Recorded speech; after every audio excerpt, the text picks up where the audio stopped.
All right, we are live. So we'll wait for some people to get in here.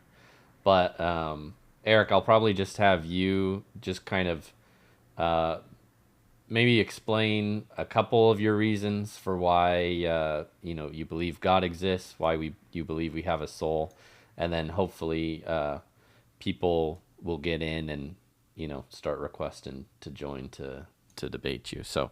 Um, you want to get into a couple of those reasons? Yeah, for sure. Oh, am I muted? No, I'm not. Okay. No, you're not muted. As far as God existing, lots of great reasons. One of my favorite arguments I like to use in debate is essentially what's known as the evolutionary argument against naturalism. And what it argues in a nutshell, and I can go deeper if anyone wants to go deeper in it, is essentially to put it briefly, if there is no God, then our cognitive faculties, or what we can just say brain to simplify, was not designed to obtain truth. And it was brought about by a process of natural selection. And the main point here is that natural selection doesn't care whether or not your beliefs are true. Natural selection, if anything, would aim for survival value, not necessarily truth value. The reason that's important is because, and again, I'm giving a simplified version, would be that your beliefs don't have to be true, as I said, for them to grant survival value. That being said, you have what's called in philosophy an undercutting defeater for any belief your brain produces. Because again, everything about us, including our beliefs and the formation of our brain, was again brought about via natural selection for survival value, not truth value. So I like to say it this way: your brain would be nothing more than a glorified magic 8 ball. I don't grab a magic 8 ball, ask it if it's going to rain, shake it, and when it tells me yes, I don't really have a reason to believe it because it's not a mechanism designed to obtain truth. So there would really be no difference between, again, your brain and a glorified magic 8 ball. And the actual only difference would be that at the very least, the 8 ball was designed where your brain, if there's no God, would not be designed. So again, you have an undercutting defeater. That gives you a reason to not trust any belief your brain produces. And thus, if your brain produces a belief there's no God, then you have a reason to not trust that. A further entailment of that is if knowledge is at minimal a justified true belief, then without having a justification for your beliefs, you cannot claim to have knowledge. And if this undercutting defeater removes justification, then it would follow that if there is no God, you cannot have knowledge. Well, once you acknowledge that point, you now have knowledge, and thus, we can put it this way: if atheism is true, knowledge wouldn't exist. Knowledge does exist, therefore, atheism is not true. And by default, if atheism is not true, then it would follow that, therefore, God exists. Let me know if you want me to go to the soul, or if you want to stop there, or Yeah, well, you tell me where to go. go to the soul. Yeah, well, why should we believe that a soul exists? Yeah, many reasons. Whenever I give a case for the soul, there are typically two basic points I argue for. The first is that consciousness is not physical, and the second is that I am more than a brain and body, I am a soul. So, to touch on the first briefly, something known as Leibniz's law of identity would essentially argue that if two things in question are the same, then whatever's true of one is going to be true of the other. So, when we look at this, if A and B are the same thing, in philosophy we say identical, then again, whatever's true of A is going to be true of B. But if I can find just one thing true of one that's not true of the other, then they cannot be the same thing. So, that being said, if there is no soul and something known as physicalism is true, then my then consciousness would be identical and reducible to something physical like the brain. But again, using Leibniz's law of identity, if I can find just one thing true of one that's not true of the other, and vice versa, they can't be the same thing. This is trivially easy to do. To give just a few examples, my thoughts can be true or false, but no region of my brain is true or false. My brain can weigh 3 pounds, but the thought that I'm talking to you right now doesn't weigh 3 pounds. Mm.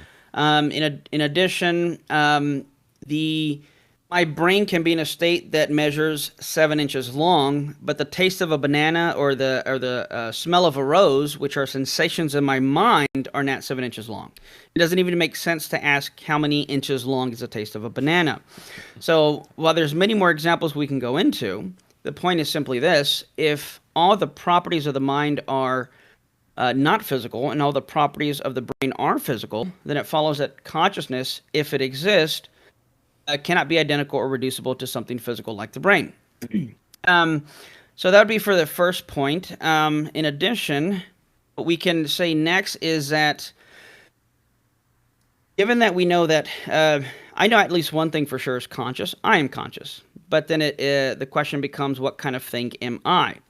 Well, I would argue that I am a soul. What is a soul? An immaterial substance that possesses consciousness and animates the body.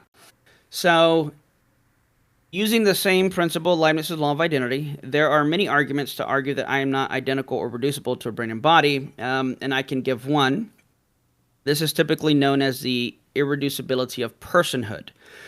So, to preface the argument, in philosophy, you have what are called degreed and non-degreed properties. And what that basically means is a degreed property is something that can exist in various percentages or degrees. So something that is hard, that has a property of being hard, can be harder or softer. Something that has sound can be louder or quieter. So these are degreed properties. By contrast, a non-degreed property is an all or nothing kind of thing. It either is or it isn't, and there is no in between. So that being said, to give an example of a non-degreed property, the property of being even or evenness is a non-degreed property.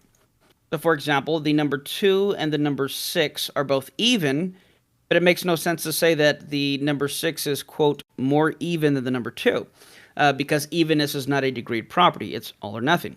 Okay, yeah. With that foundation laid, let's look at my body. If there is no soul, then we could say that I could be, in principle, identical and reducible to my body. But note that if I was in a terrible accident and all my limbs were severed, then while it would make sense to say that I have 50% of a body, it wouldn't make sense to say that I am 50% of a person. So note that while my body can exist in percentages or degrees, I cannot. I'm an all or nothing kind of thing. Now, this has huge implications to many things. I'll touch on a few. One would be intrinsic value. If human beings are valuable, but we are reducible to our mass and matter, then the question would be, does having more mass and matter mean that you matter more? I would say no, it doesn't. But if we ground our identity and value, our nature in the physical, well, given that some people have more mass and matter than others, it would follow that our value would depend on would fluctuate and change, it would be degreed. But I would hope no one would say with a straight face that because men have more mass and matter than women, then we are somehow more valuable or more persons than women. But that's what you would have to argue if there's no soul and physicalism is true. Yeah. Same when it comes to abortion, same principle. Just because the unborn are not as developed or have as much mass and matter as we do, it doesn't mean they're any less valuable or any less human persons. So all that to say then is if my body can exist in percentages or degrees, but I cannot, then it follows I am not identical or reducible to a body. I'm an all or nothing kind of thing, hence I am a soul. Okay. Great. Well, thank you, Eric, for that. We've got a couple people that are wanting to join. I'll say this. Yeah, guys, if you want to come up here and debate Eric, request to join and we'll get you up.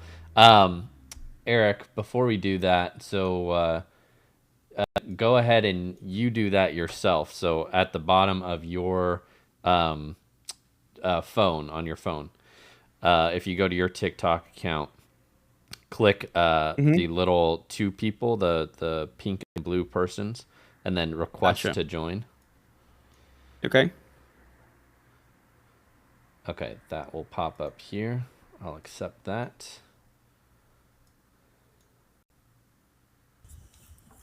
And then I'll go ahead and mute you.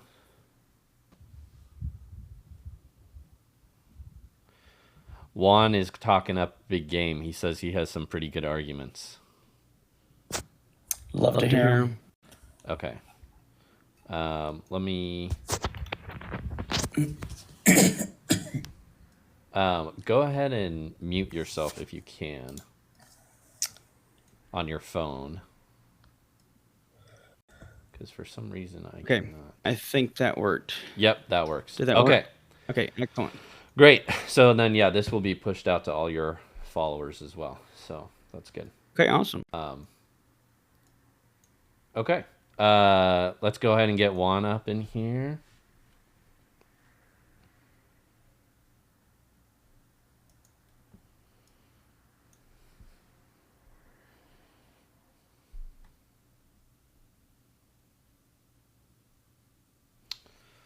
All right. Sorry, I don't know what's going on. It's a little glitchy. Hello? Hey, Juan. Hey, can you guys hear me? Yeah. Eric, can you hear him? Hello? Yes? Thank you for having me. Yeah, of course. Juan, sorry, real quick before I have to do this for TikTok. How old are you? I'm 28. Great. Awesome. Take it away. Yeah. Well, I'm not really going to debate if God exists or not. I believe that he most likely exists in a really complicated way that is beyond our understanding. But I do believe morality is subjective. Okay. What are some of those reasons why? Because we are conscious beings and we put value on things and people. And that value is subjective and it's determined by our individual preferences. Like, for example, two cars that might be identical in several ways, but they might differ in some other ways. Like, for example, their speed or size or color. They have one car might have more value for some people, and another car might have more value for other people. So it's completely subjective, and I believe morality follows a similar pattern. Eric, you want to respond? I didn't hear the last part, but I did hear the car analogy. So it sounds like so far you're saying people differ on how much value something has. Is that correct? Not monetary value necessarily. In fact, monetary value is created by the subjective value that people put on things. So people put value Sure, on when things. we're talking monetary. Mm-hmm. Yes, money reflects the preferences of the market, meaning people. So money doesn't really create value. People use money to try to reflect value on something. So I believe that my cat, for example, is really valuable. Hello? And sorry, there might be a lag here. Yes. So I would say then that there might be, maybe on my end. Do you think are human beings valuable? Some human beings are more valuable than others. I don't believe that they are inherently valuable. I don't think that value can be measured in a scientific, accurate way. Well, I don't think value of human beings is a scientific question, but I'm curious, why do you think some human beings are more valuable than others? Well, because that's what I see in my subjective experience. For example, if you ask me, who do you rather save, your wife or this random person that you don't know from some accident? Let's say I can only choose one of them. I would choose my wife. That means that my wife is far more valuable to me than that random person. But maybe that random person is far more valuable to their mother. So the same so far different values. But so far, I haven't heard you give a reason as to why some people are more valuable than others. I've heard you, so far it sounds like you're talking about obligations and preferences, which doesn't really make the argument. So I would agree with you that I would save my wife before someone else's wife, but that's because I would say I have a moral obligation to my wife first and foremost before someone else. But that's not to say that the other person's wife isn't equally valuable. At this point, that would be a question of obligation, not value. But I guess I can start even with asking this. Do you think there is objective truth? Let's start with truth. Do you think truth is objective, independent of people's preferences or opinions? Absolutely. Okay.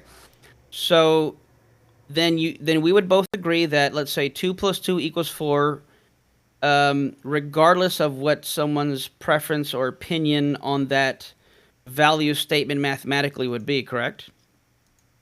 That's correct. Yes. Okay.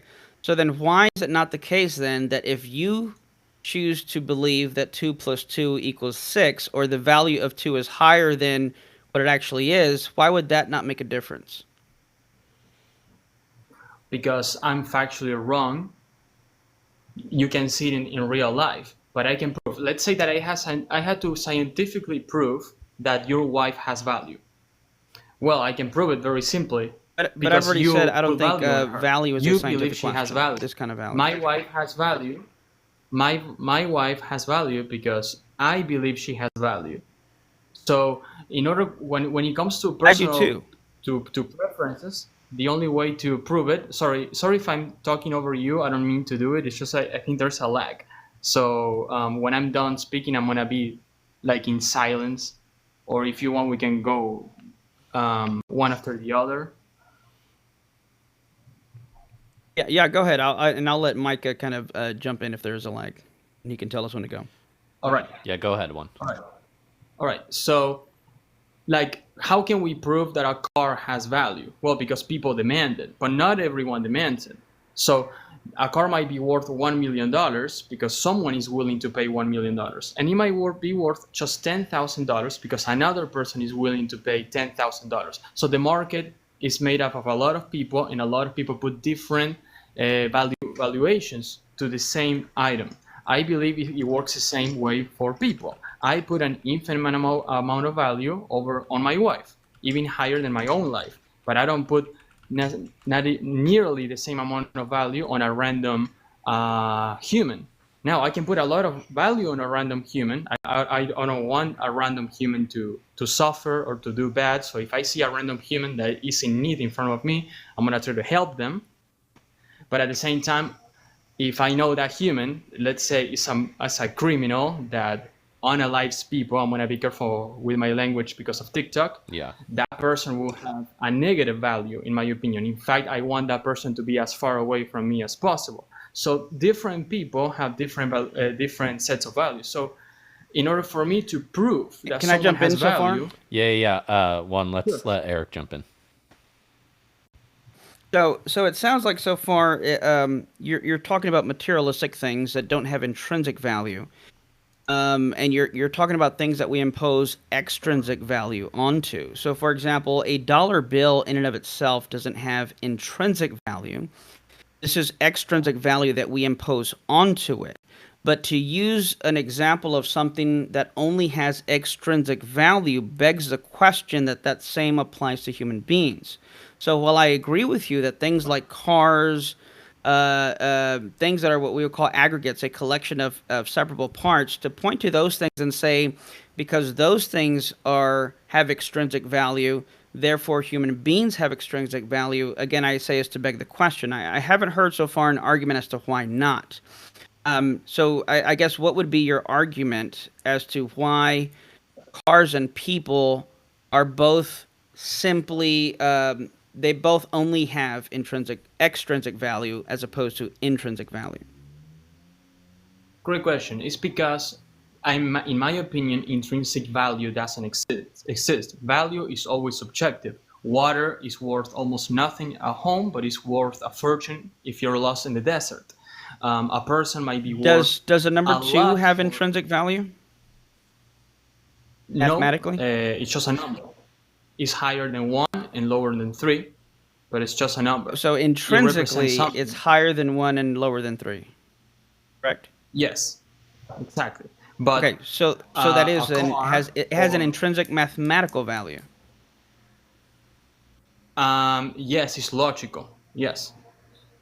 Intrinsic Very, value. yes, Here's very the good. thing. So, go ahead. I'm not denying that objectivity doesn't exist. I'm denying that value the value that something has exists as something objective. Of course, I agree with you that there is such a thing as the objective laws of nature, like the laws of mathematics or the laws of physics. I do agree with that.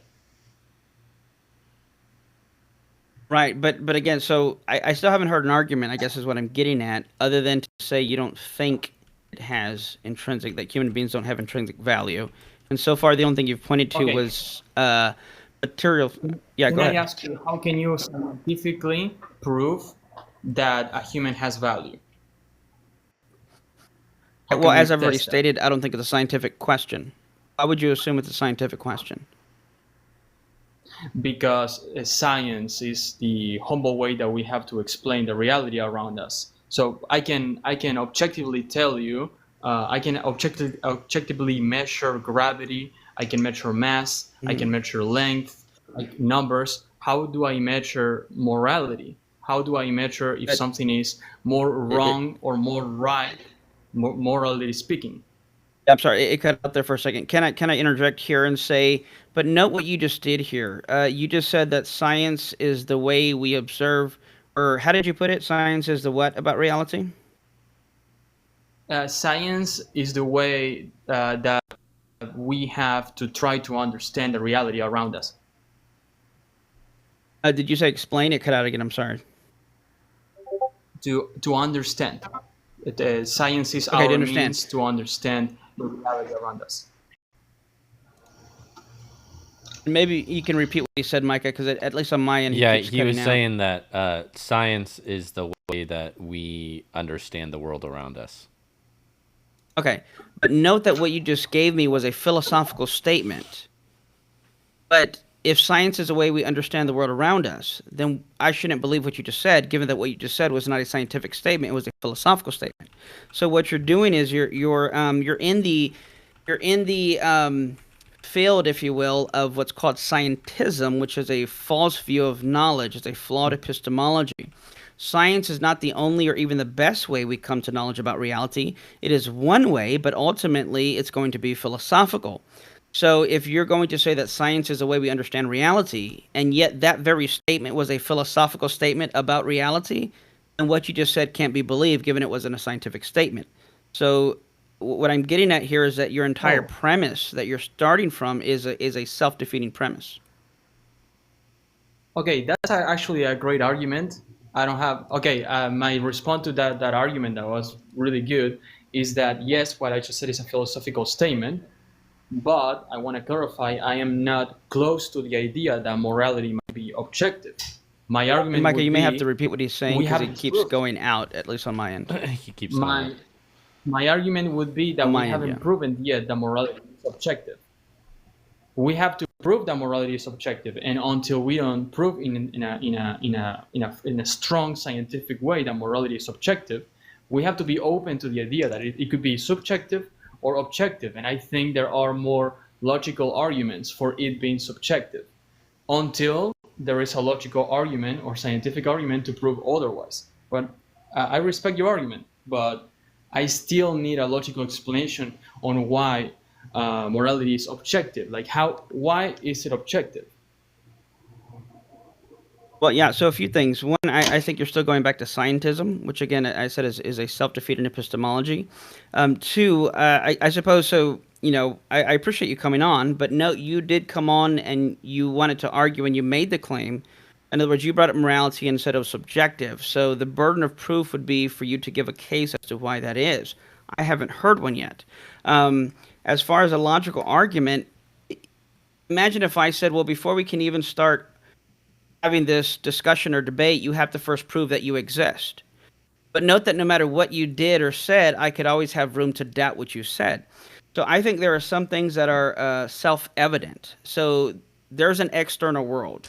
I would say that I think you would agree that there is an external world. But note there's no way to prove the external world without already assuming there's an external world to investigate to begin with.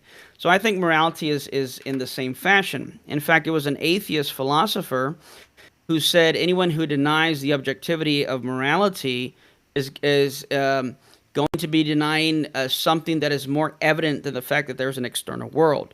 So I think it's one of those things that is self-evident to us, and I would hold to a view of epistemology, something along the lines of the long phrase, the technical phrase is phenomenological conservatism, which is essentially the idea that if something seems that this is the case to me in a properly basic way, then I am justified in taking that as a true belief until given reason otherwise.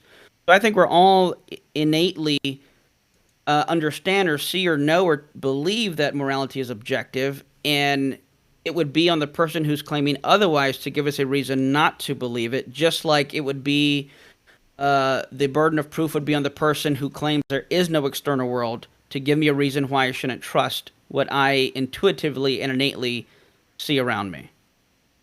I think that argument can also be flipped on your side because you're claiming that morality is subjective, therefore morality exists. I believe that morality is nothing but a set of values that people have. They're created by where you were raised and your environment throughout the years. So, for example, in some cultures, they might believe that if you steal, that's super bad. They have to chop off your hand. But in other cultures, they believe that if you steal, okay, you just pay it back and you might get a fine. It's bad for your reputation, but it's not that big of a deal. Several societies put different values, different weights on different actions and different ways of living. So that's a little subjective. If morality was objective, we would be able to create a law and a constitution that would be undeniable because it would be absolutely, undeniably, undebatably perfect. Because since morality is objective, then we can create objective punishments, objective laws, objective ways of living that no one can debate. But since we don't have a way to scientifically measure it, and I agree with your argument of the scientific argument, there might be a way to scientifically measure morality, but right now it doesn't exist. Maybe in the future it will exist. But since we don't have it right now, it's on to you to give me at least a few arguments that might convince me or that morality exists. Like, how can we measure it? How can we see it in a certain way other than just it not being can I touch on objective preference? Sure. So you brought up there's at least three things you brought up that I want to touch on. Let's start with the first. And I hear a lot of skeptics use this criteria, which is really odd to me, where you essentially argue that if morality were objective, it would be undeniable, and essentially no one could deny it because it would be objective and everybody would believe it. But note that your very standard, that if something is objectively true, it would be undeniable and everyone would believe it, that standard is itself something that some people deny and not everyone believes. So I could equally say, if something is true and objective, then it would be undeniable and everybody would believe it, is something I don't think is objective and I deny it. Thus, I shouldn't believe the very standard you just gave me. So even your standard seems to be self-defeating.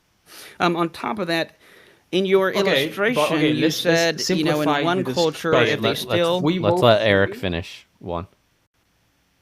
Oh, sorry, I didn't want to interrupt him. Sorry. That's okay. That's all right. 2 more points. In your illustration, you said if someone steals in one culture, they chomp off your hand. In another culture, they fine you.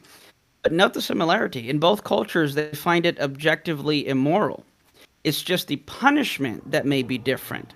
And then the other thing you're still thinking in terms that this is a scientific question. The question of morality is a metaphysical question, not a scientific question. Metaphysics comes prior to science. And so it's not just that we don't have the instruments to measure morality yet. It's that it's a category fallacy. It's like asking, how can I scientifically measure the weight of the taste of a banana? It's a different category. So I still think you're on the scientism, which again, I'll just reiterate, is a flawed epistemology.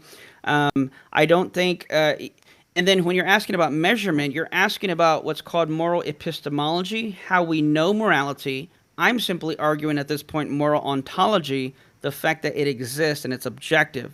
So the first question we need to answer is, does morality exist? And if so, objective or subjective? Asking how we measure or how we know gets into another thing that I haven't brought up yet, which is how we come to knowledge of morality. But so far, to reiterate of what I said earlier, then I'll let you respond, is essentially that we're hardwired to see something as objectively wrong. We see the Holocaust as objectively wrong because they were equally valuable human beings. We see slavery as objectively wrong because we think that you are valuable regardless of the color of your skin. So we see sexism as wrong because we think people are valuable regardless of their gender. So on your view, though, all that is just preference, and you did say earlier that some people are more valuable than others, and I still haven't heard an argument for that. Well, the argument on why some people are more valuable than others is because I believe that. I believe that my wife is more valuable than a random person because I do not know that random person. I believe that the people in the Holocaust, But I the people asked, that but why are caused you the the Holocaust, standard?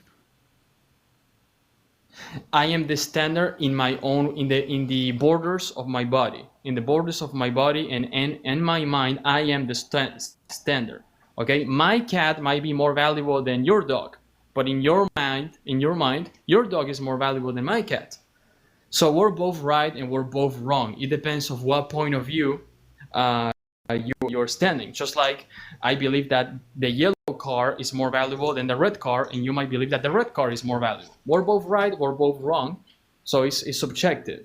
And we can see scientifically, we can see that 1 plus 1 equals 2. Okay? And no one can deny that. And if I deny that, I'm factually wrong, and you can prove me wrong because you can. So one item, another item equals 2 items. It's undeniable. But how can you prove me wrong when I say that a person that caused the Holocaust is less valuable than someone who suffered it? Because I believe they both have different values. How can you prove me wrong? Well, I think at this point we're going in circles because I've already said I would need to hear an argument. If everyone virtually around the world, setting aside psychopaths who have a defect in their brain, if we're hardwired to believe morality is objective, then something as self-evident, it's like someone saying, prove to me there's an external world. I wouldn't know how to do that because it's one of those properly basic beliefs that is so self-evident. In order to deny it, you're going to have to engage with it in somehow. So I would say that I still haven't heard you give an argument. I've simply heard you say, well, some people believe this and some people believe that. That's irrelevant to what people believe. Again, I would say you're just begging the question. You said math can be undeniable. No, I know a lot of people who deny things of math. I've heard people call math racist. I've heard people call math imaginary or something that colonizers came up with. I've heard people say a lot of crazy things that I would think are undeniable, but they clearly deny. Go ahead. Yeah. I'm sorry. Yeah, absolutely. I agree with you. Yeah, Juan. We'll give you just one more chance to speak, and then we'll bring up another guest. Absolutely, absolutely. It was really hard to debate you. I still believe that it's also up to you to prove that morality exists because I say that it doesn't exist. So you're putting that pressure on me to prove that it doesn't exist when it's pretty much almost impossible to prove that something doesn't exist. It's better to prove that it exists first. I can prove that morality exists within an individual. Thus, it is subjective. I can absolutely prove that your dog or whatever pet you have is valuable because you believe it's valuable. So that's my evidence. Since you believe it's valuable, it is valuable. My car is valuable because I believe it's valuable. Since I believe it's valuable, that is the evidence. But I do not have any way to prove that something is valuable without using the point of view of an individual. Since I don't have the point of view of an individual, and I have instead this philosophical, almost like magical, objective value that I can see, but somehow it exists. I believe that is unscientific. It maybe exists, but since we don't have a way to test it or prove it, and you claim that it exists, it's on to you to prove that it exists. So that's my final argument, but thank you so much for having me. Yeah, thanks for coming on, Juan. Thanks for being respectful. Appreciate it. Yeah, thank you. It's good. Yeah. Thanks. Bye-bye. All right. Guys, if you are requesting to join, just make sure that you disagree with the claims that are above Eric. We are looking for people that disagree. All right, let's get. I'm still here. Go ahead. Oh yeah. Let's get Mosey in.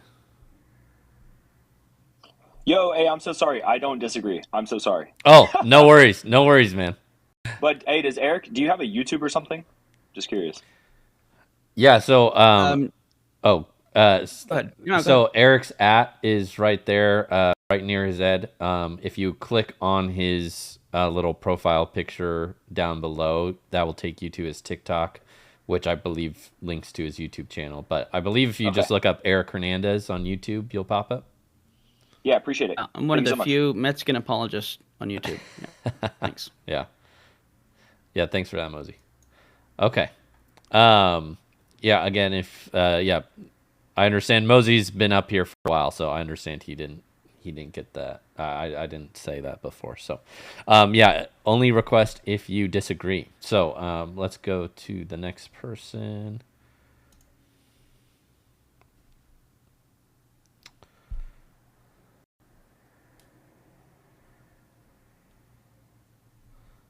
All right.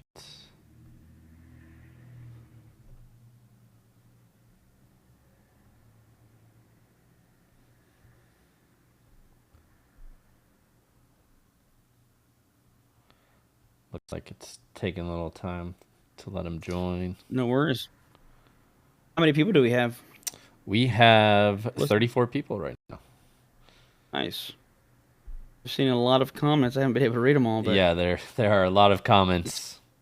it's popping. There's a lot of people that are throwing out comments there, but they're not actually requesting to join. So I don't know what's going on with this guy. So sorry, whoever you are, but I'm gonna have to disconnect you. We still have value, but we just can't connect. Yes.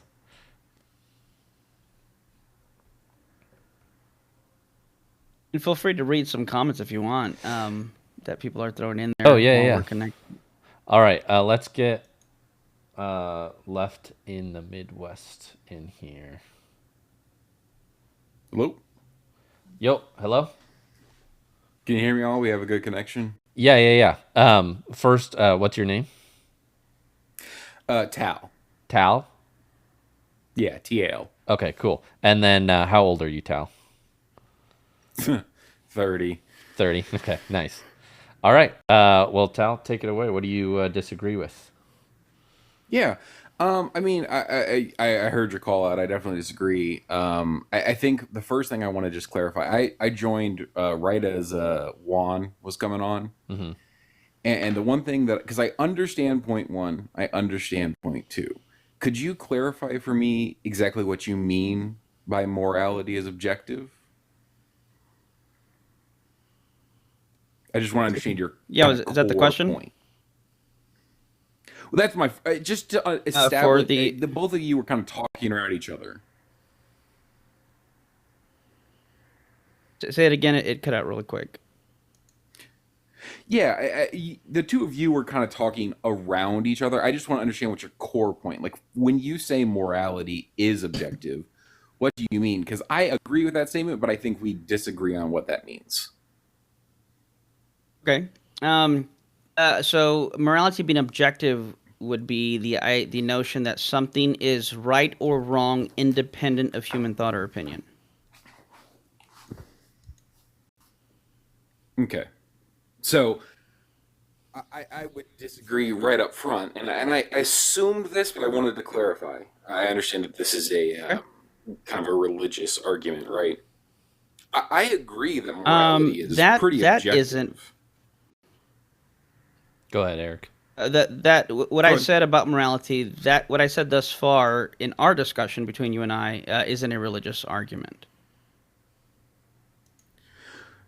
Well, okay, sure, certainly. Maybe that's not your stance, but that's how I would interpret it, because the first statement, God exists. If you think that morality is objective, outside of human thought or interpretation, I would disagree. And for me, it really boils down to I just background. I grew up in the church. I'm the son of a pastor, grandson of a pastor. This was my life for a very, very long time. I had a distinct understanding of some pretty core moral beliefs that you can ascertain at a young age, well before I had a full understanding or acceptance of, God or like those were human beliefs that I gained inherently, is my stake initially.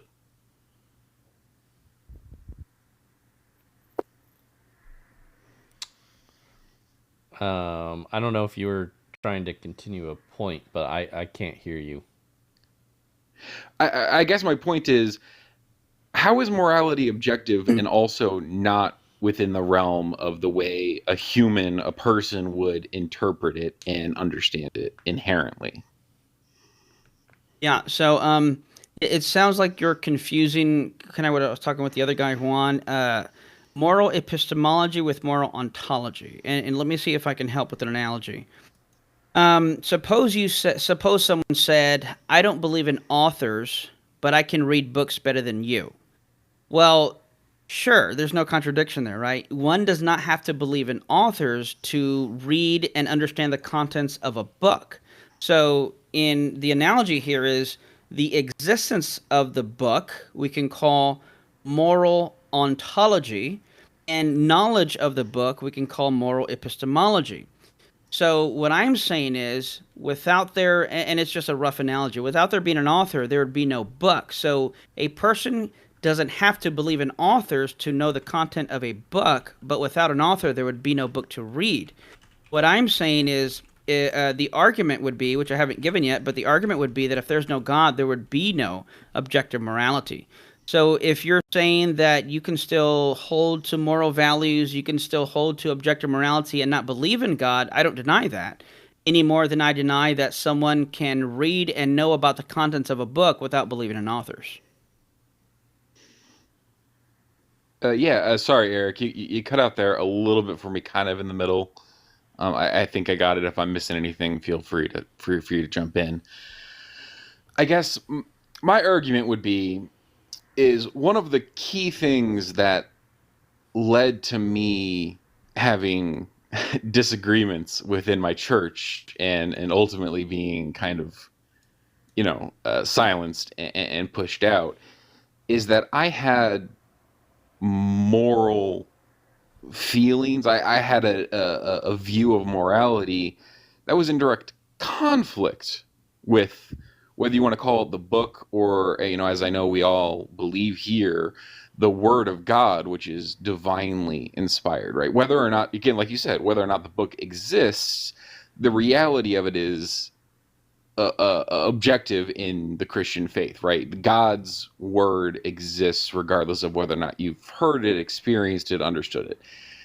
I have a hard time with that, and it stems to the way in which the Word of God itself talks about murder, slavery, rape, and the treatment of women. Those kinds of things are objectively wrong and given a lot of credence within the Word of God, and those to me were in a conflict that, whether you believe the book or not, kind of gave me pause. So let me clarify. The analogy wasn't about the Bible, it was an analogy to distinguish between moral epistemology and moral ontology. Second, I would say I'm not arguing that we get our morality from the Bible, because, again, that would be moral epistemology. Knowledge of morality is different than the existence of morality. And, of course, we're talking about objective morality. So what I'm saying is objective morality exists and can only exist if God exists. And if there is no God, there is no objective morality. That's independent of anything in the scriptures. And I would love to focus on that point. But to what you said, I would agree with you that if the Bible endorsed slavery and rape of women and the things you're mentioning, I would agree with you that would be immoral. I just disagree that the Bible condones those things. But yeah, my argument here was on the existence of morality, not on the knowledge of morality, nor was the argument that we get morality from the Bible.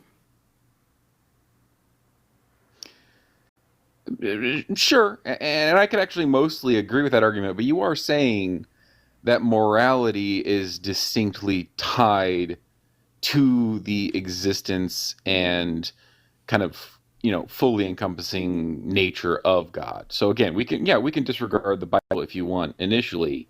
However, like slavery is endorsed in the Bible. That is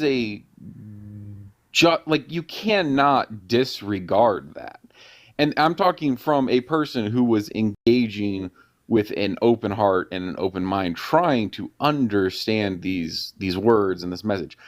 I understand that things are inherently wrong, that the existence of God and what God supports through however, right? Whether it be the Bible or whether it be the words he imparts onto people, the messages that they choose to put forth, like the Bible was explicitly used as a focal point for why slavery was okay, because the text, the Word of God, it supports that. And I do want to say, and I'll let you respond, I do want to say I find your argument to be a little disingenuous, just because I know that the Christian faith doesn't think of the Bible as a book. It is in fact the divine word of God, and we are supposed to, whether or not we have even read it or understood it, accept it as the message of God.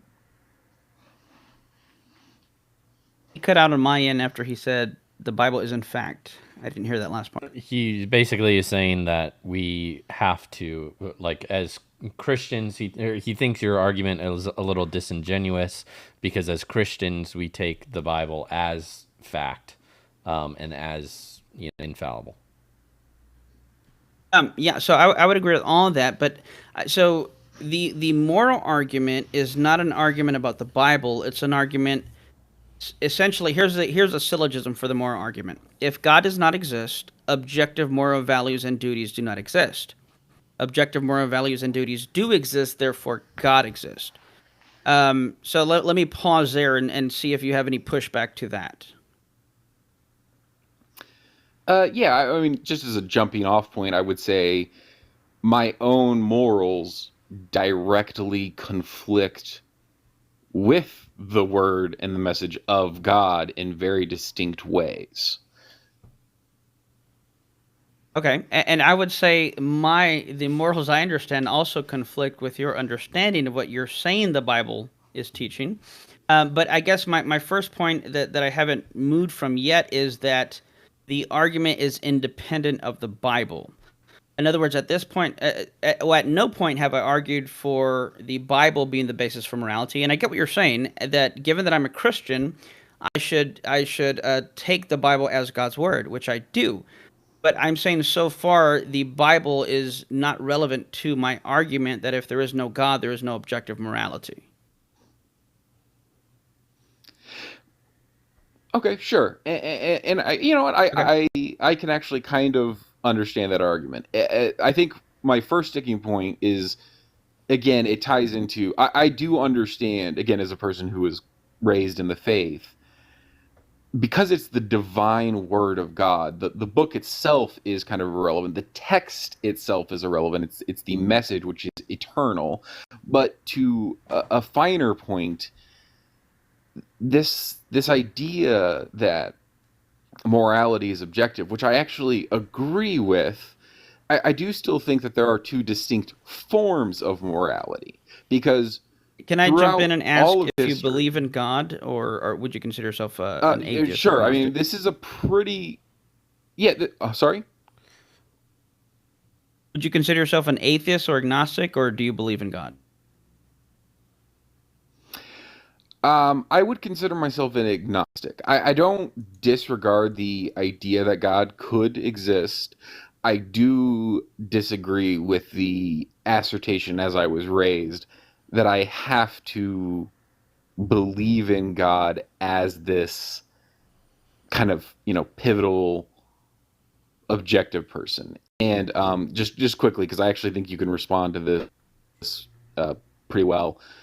My main point is morality. I do also believe is objective. I think we diverge on where we think that originates from, and that's because morality does still have two very distinct forms. I think there is a very objective morality. You made a comment earlier about like there's psychopaths or however you want to classify them. There are people that are, let's say, exceptions to the rule. It certainly would have a belief that would go against what most of us would objectively believe, such as like just murder. I mean, we know that military training, police training, like they have to actually condition people to be okay with killing people, even in a situation where their life may be in danger.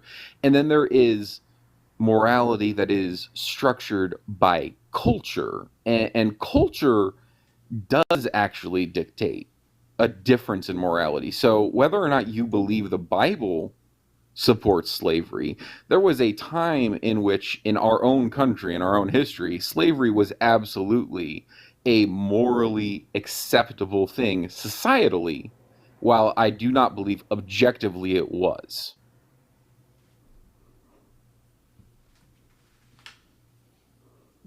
Yeah, was that the end of his thought there? Okay. Yeah.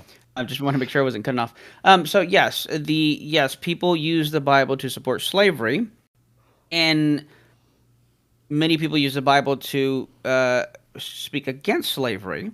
And if people, so in other words, I think we can both agree that people can use the Bible in various ways, but the question is ultimately, have they understood it correctly? So if they would have read their Bible, you see many things jumping in. For example, in many verses, and let me see, you have a verse in New Testament and Old Testament talking about. Let me see.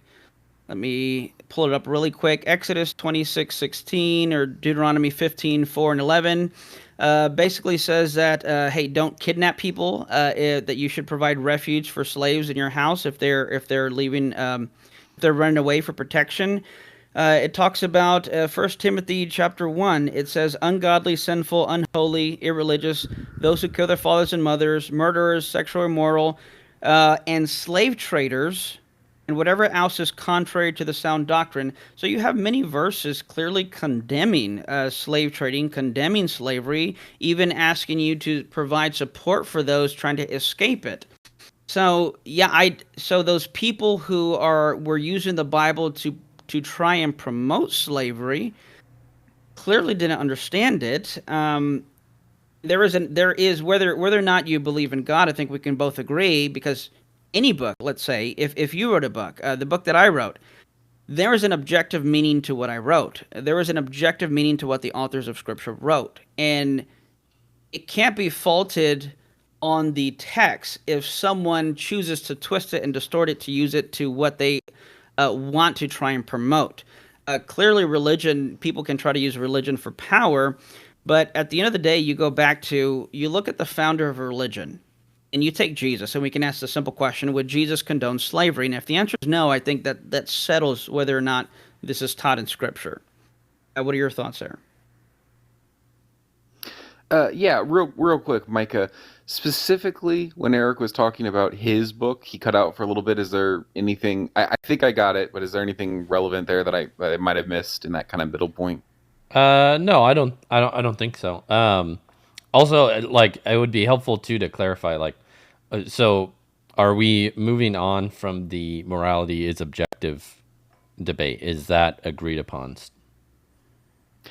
So I do have at least one final point, because I would say that there is a certain historicity, right? Especially, I'm assuming we're all American, and we have a deep well of American history, right?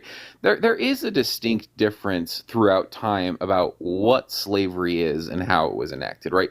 Chattel slavery in America was a particularly horrendous form of slavery.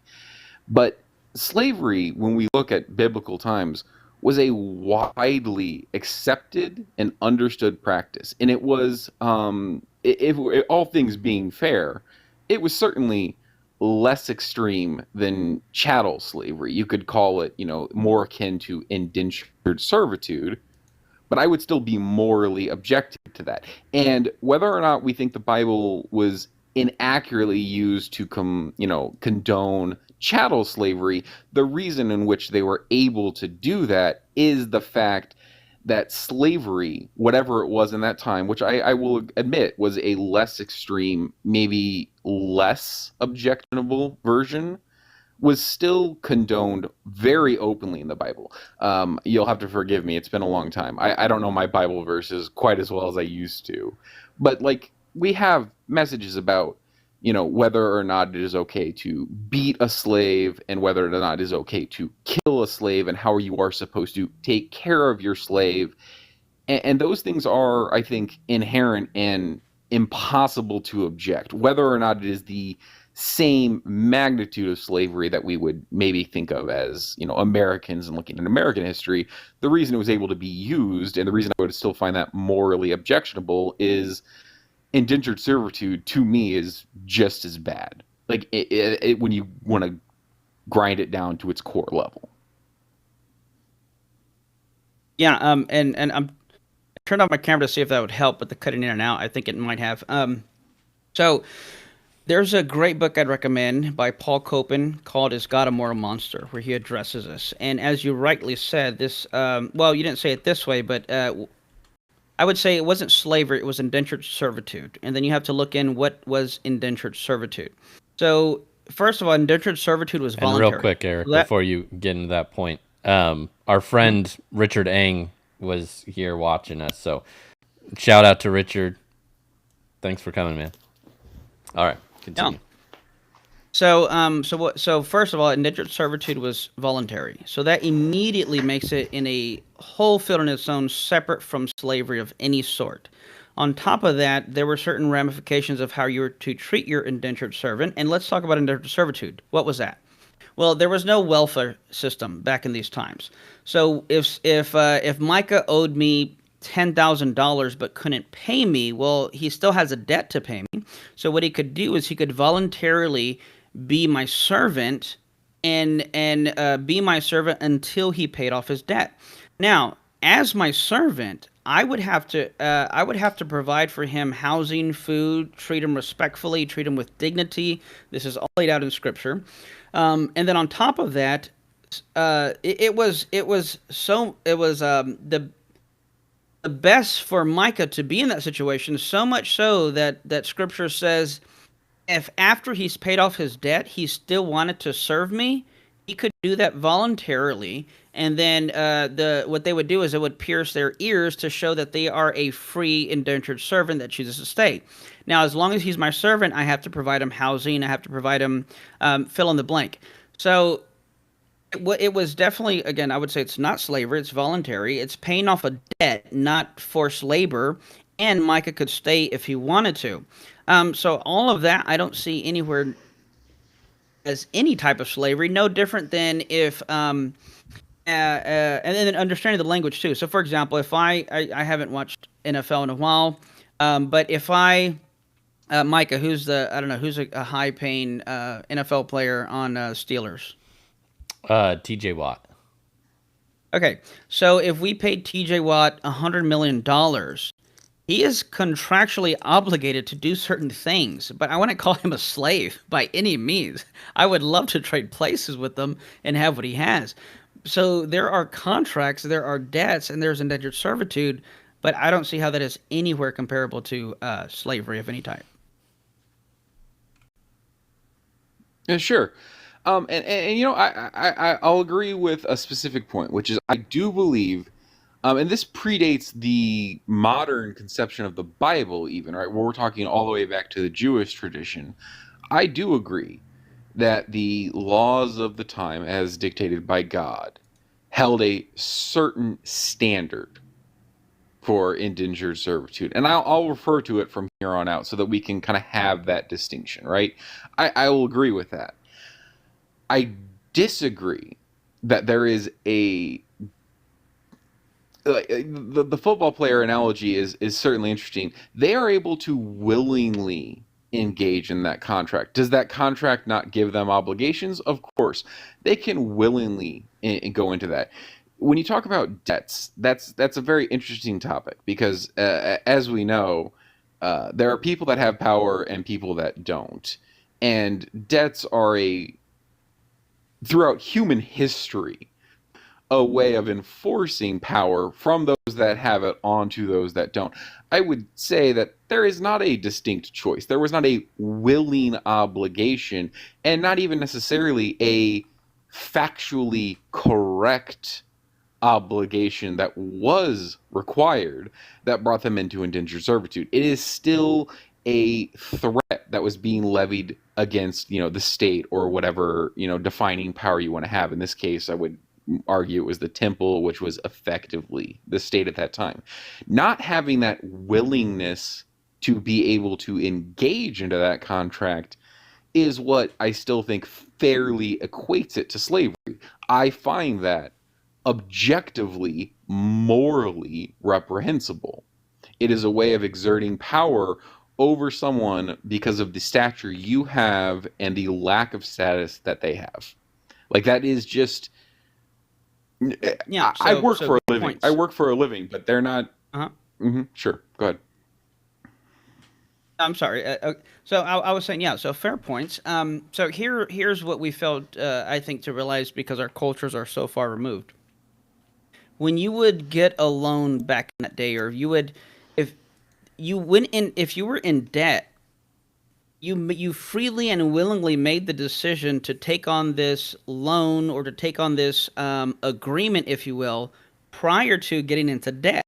So in this culture, it was assumed that if I'm going to take something from someone, then it was understood I either pay it back or I work off my debt. So the willingness came prior to the debt, prior to the case where they say, hey, I can't pay it back. So I would disagree. There's still some willingness going on there. It's not as if I went up to someone and just said, hey, randomly, you now owe me $10,000. Well, I don't have $10,000. Well, now you got to be my servant. No, there was an agreement made ahead of time that this debt will be paid back either monetarily or through some type of bartering process or through indentured servitude. So I think the willingness was still there.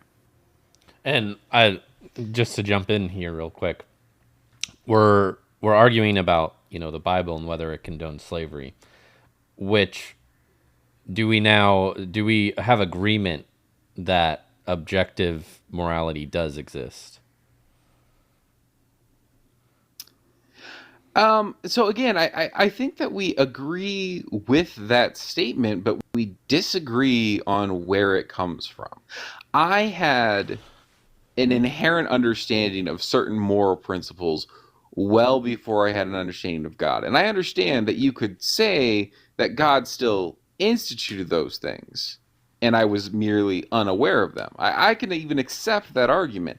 But what I'm saying is, as I very earnestly interacted with the scripture and the teachings of others and the history of God and how he has interacted with the world, I still found so many gaps. Because again, I to go back to your point about, entering into a debt, if you don't see that there is a level of predation there, right? Like, somebody still has power that they are able to exercise, right? It comes first in the form of, I can lend you this money. Do you not believe that they understood that within that system, it would either result in the money coming back, which would be considered a good and safe investment, or without the ability of losing that investment because you then have an indentured servant, which even if there are a baseline of rules within the religious texts and the religious teachings of the time, those people were still lesser. They were not given the same amount of rights. They were allowed to be treated in a way that I would not treat another human being. And that level of power kind of negates the risk you would otherwise be taking giving a loan to someone. They understood that the safety net was, at the end of the day, you can either pay this back to me or I will receive free labor from you, and I have a level of authority over you that I would say exceeds any sort of moral treatment of another human being.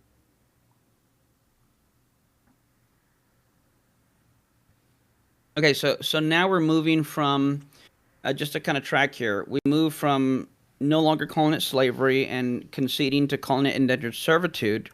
Now we're talking about the treatment of those indentured servants, which if I can say this respectfully, I think it's another misconception you have similar to the slavery issue. Just like slavery, as we've agreed to concede for the sake of argument, it wasn't slavery, it was indentured servitude. Now talking about the treatment of these indentured servants, I think there you have a misconception as well, because I could not beat my slave. What you see in the cases you're thinking were called case laws. Again, I would highly recommend the book Is God a Moral Monster by Paul Copan. And it's not saying, hey, here's how you can beat your slave. It's talking about getting into a physical altercation with your indentured servant and saying, look, if you hurt him, you're paying his bills and you're compensating for what you did to him. So it's saying if this happens, it's not condoning it. It's more describing a case law. It's like, for example, if I go to Walmart and try on some clothes in the dressing room, there will be a sign in there that says shoplifting fines up to $10,000. That's not telling me that if I want to shoplift, I just have to pay Walmart $10,000. It's giving a warning for the kind of punishment I can receive for this crime. So what you're thinking of are likely case laws and descriptions of something that likely came about, and then, okay, what's the punishment for this? So it was never prescriptive. It's not saying here's how you can beat your slave. It's saying if you get into an altercation with your slave and something occurs from that, you're obligated and responsible both monetarily and you're going to compensate him. And in some instances, you would have to actually let your servant go, and he was debt-free if you severely injured him. And even then, there were other things to where, again, on top of housing and food and making sure they were taken care of, on top of all that, I forget which year it was, but I think it was after 7 years, if they still haven't paid off their debt, after 7 years, you're supposed to set them free, and they're going to be debt-free. So, yeah, I still don't see how this is in any way relevant or related to or akin to the slavery you're thinking of, because, again, indentured servitude, and two, there were very high standards on how to treat them. There was never a prescription on how to abuse them or the regulations for abusing them. And I'm going to let you respond to that, and then we're going to move on to another guest. Yeah, sure. Yeah. Again, I think you argue your points very well, but I think you do miss the core of what I'm getting at. And I think it really boils down to, first, it's not because I believe it's slavery. It's not a concession, but language is important. And the historical relevance and acceptance of this term is why indentured servitude, I think, was maybe more to the point. I still consider that to be slavery in a way that I disagree with. But to your point about the laws, I understand. Yeah, those laws were certainly case laws. Those were things that were determined as a result of how things went on. But I don't believe that there is any circumstance in which you have the authority from a moral God, from a religious law that is dictating morals to you, that allows you to have any sort of understanding or acceptance, whether or not it benefits them in the end, to beating someone, to hurting someone. I also agree. Yeah, you're right. The Bible and Jewish tradition openly celebrated the absolving of debts after a certain time. That's actually something that I would love to see modern Christianity openly embrace and take in. But it boils down to it, and I know you're going to go on another caller, but just as a kind of a thought to pivot, it's going to sound like a really wild pivot. But to that same extent, I know I grew up in a church, and this wasn't necessarily the entirety of American Christianity. But I did grow up in a church that they had the exact same view with children. And, some would say disciplining, I would say beating your children as a way of, one, you have the moral authority over them and you're teaching them, and it is a necessity. Anything that prescribes or justifies or allows the beating of another human person because of a transgression, I find to be morally objectionable. Not that a person wouldn't necessarily want to. If somebody hit my kid, I would knock them out cold.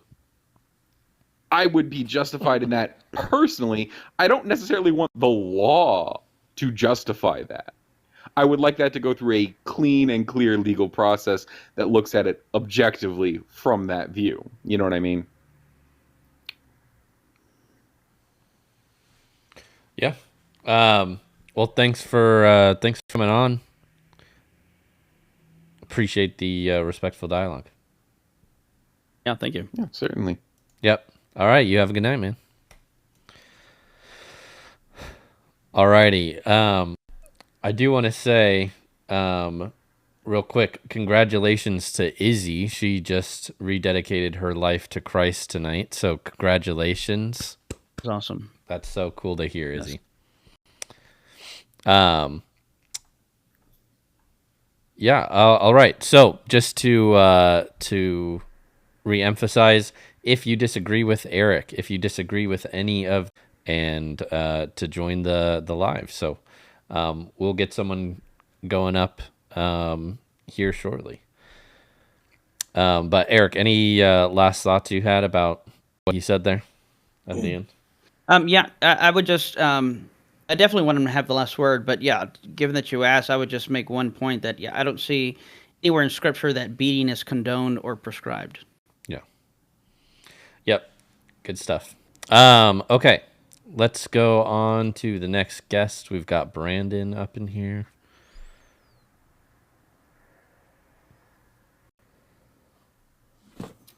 All right. Hello. Is your name Brandon? Yes. Great. How old are you, Brandon? 44. 44. Great. What do you disagree with Eric here?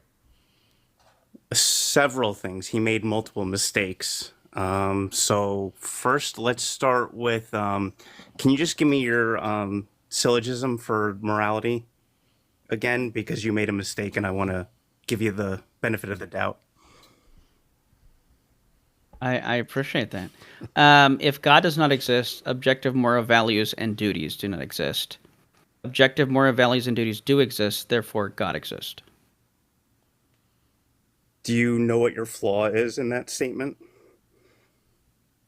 If I read your comment correctly earlier as I was skimming, you're going to accuse me of affirming the consequent. However, that is not affirming the consequent. That would be a modus ponens as opposed to modus tollens. So modus tollens is if P then Q, P therefore Q. A modus tollens is if P then Q, not Q therefore not P. So that would be logically valid and sound. There's no fault in that argument. Okay, but that's not what you said earlier, so sure. Well, then why don't you explain where Eric went wrong? I mean, he corrected it. He said it wrong earlier. He did affirm the consequent earlier. Okay. Because he said if God exists, then moral objectivity exists. Moral objectivity exists, therefore God exists. That is affirming the consequent. That's what you said earlier. So you changed it. I don't know how that really helps you any, because either way, you're just affirming and making an assertion without really demonstrating anything at all. Well, no, that's how syllogisms work. Yeah, but you're not basing it on anything to make it sound. You're just making a valid argument and I don't care about valid arguments. I care about So- soundness. Is that a valid argument you're making? Is it? I don't think it is. It was more of a no. statement than an argument. Okay. So the soundness. So without going into the details of how syllogisms work, you seem to be somewhat familiar. The validity is in the structure. The soundness is whether or not the premises are more truer than their negation. I think they are. But this is where the dialogue comes in, right? Which of the premises do you disagree with of that argument? I disagree with both. Brandon, we So you don't think gotta objective- have a conversation here. So give some I don't give agree some that God reasons for it. exists, and I don't think objective morality exists. Well, hold on. So I But don't agree with either premise. okay, So where would you like me to start? we'll start at the premise you would like to start at. I would love. Could I Sure. ask for your reasons Demonstrate for not God believing God exists. exists? Could I ask for your Uh, reasons I for not believing God don't exists? have good enough evidence to convince me otherwise, That's a horrible reason to and not so I believe do God not exists. believe a God exists. Yeah. I have no evidence to believe that there's someone else in the room with you. It doesn't follow that, therefore, I must believe there isn't. That's a supposed lack of evidence is not evidence for a position. I didn't say it was, but it gives But me no, enough when I asked what your reason, reason. when I asked for your reason, That is my reason. and that is what you said, then would I don't need a accuse you of? reason to know God doesn't exist. I just have to not be convinced. No, that's a horrible reason to believe something. You need a justification for anything you believe. Correct. So you want me to go by trust me, bro. That's not enough. I haven't said no. That's literally what you're telling me. You're saying, "Well, I just don't have a reason, so trust me. There's no reason, or I have no reason." What? Do you have any evidence for your claim that God does not exist, or do you claim God does not exist? That wasn't when did I make that claim? No, I'm asking. I didn't make that claim. Do you believe God does not exist? I do not believe God exists. That is not the same as saying God does not exist. You can try and twist it So my that way. It's question, not though- going to work, though. No. I'm asking you a question. Do you believe God does not exist? I don't have a positive belief that God exists. But neither does the water bottle in front of me. Yeah, but you could show me the water bottle. I don't know how that's relevant. In other words, I Are you want not to know what you convinced do by believe. life experiences? About what? Life experiences dictate that we exist. I'm not sure what you're getting at. I guess I don't know what you're trying to ask. Maybe you should clarify it. I don't know how else to ask if you believe God does not exist. You keep answering a different question I'm asking. It's a yes or no. Do you believe God does not exist? I do not believe God exists. That's not answering my question. Okay. I'm answering your question. You asked me if I believe God exists. I said, I do not believe God exists. That not what I answers asked you. your question. That's not what I asked you. No, my question was a yes or no question. Yes, it is. Do you believe that God does not exist? You either believe that or you don't believe that. I don't understand how you don't understand what I'm saying. I do not believe God exists. So no. You can ask me 50 Brandon, more is times that and a I'm no? going to answer you the same way. So Brandon, If that's you a want no. to be dishonest, go ahead. I'm not okay. I'm trying to get clarification as not being dishonest. Let's break down what I think you're because you're trying to do this really popular. There's nothing complicated about my unacademic sentence. I haven't finished my statement. You're doing what's a very popular but unacademic that no atheist scholar would agree with, and you're equivocating on what it would mean to be an atheist. So let me not assume. Let me ask: would you consider yourself an atheist or an agnostic? Appeal to authority? Like, who are you talking to? Not every appeal to Are you authority is a talking to fallacy. me or other people? I'm talking to you, I hope. It doesn't feel like it. It feels like you're asking me questions on what other people would say. Because you just said No, other atheists wouldn't agree with me, but I don't care about other atheists. You're talking to me. no, I was talking about scholars. So not every appeal to authority is an appeal to authority Yeah, I don't care about fallacy. If it's the scholars. right authority, that seems to be evident to me. So would you consider yourself an agnostic or an atheist? Both. I'm an agnostic atheist. You can say That I is can't be, not a but I am. Okay. It is a thing. You can look it up. Like, how No, poor is I this that you keep yes. shifting? No, I'm not shifting. Okay, first of all, you're asking me to look it up. So you're appealing to what, Google? No? Like, what kind of question is that? Am I Well, appealing to you just said Google? look it up, Brandon. So Right. Yeah, use a dictionary. There are other sources There's other than no Google. agnostic atheist in the dictionary. And given that we're talking philosophy, if you look at the Stanford I think it's the Philosophical Encyclopedia. I forget which one, but there's many references that anyone can look up. There is no agnostic atheist in that. That's why I appeal to the scholars, because we're talking philosophy. Dictionaries are hopefully made by scholars, and when we look at philosophical dictionaries, there is no agnostic atheist. So you're saying, trust me, bro. Because you're asking me for my mental state. And who else would you ask for my mental state than me? Well, yes, but your response was something that is illogical. There is no agnostic atheist. It wasn't illogical. Just because you don't understand it isn't my problem. no, Brandon, you haven't sufficiently explained it.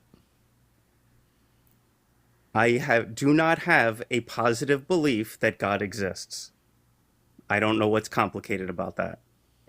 You want to ask it the other way? I also don't have a negative belief that God doesn't exist. Thank you. Therefore, that I am was an not, agnostic see, You could have atheist. done. No, therefore you would be agnostic. So, would you agree with me that there are no good reasons to believe God does not exist? I do not agree with that statement. I believe plenty of people have good reasons. I'm not asking about people. I'm asking you personally, because if you don't have the positive belief You that a God asked does me not exist, If nobody has a good reason, that's not I an didn't say honest that. question. That's not what I asked. That is what you asked. I said, would you agree with me that there are no good reasons to believe God does not exist? And I answered you. I said no.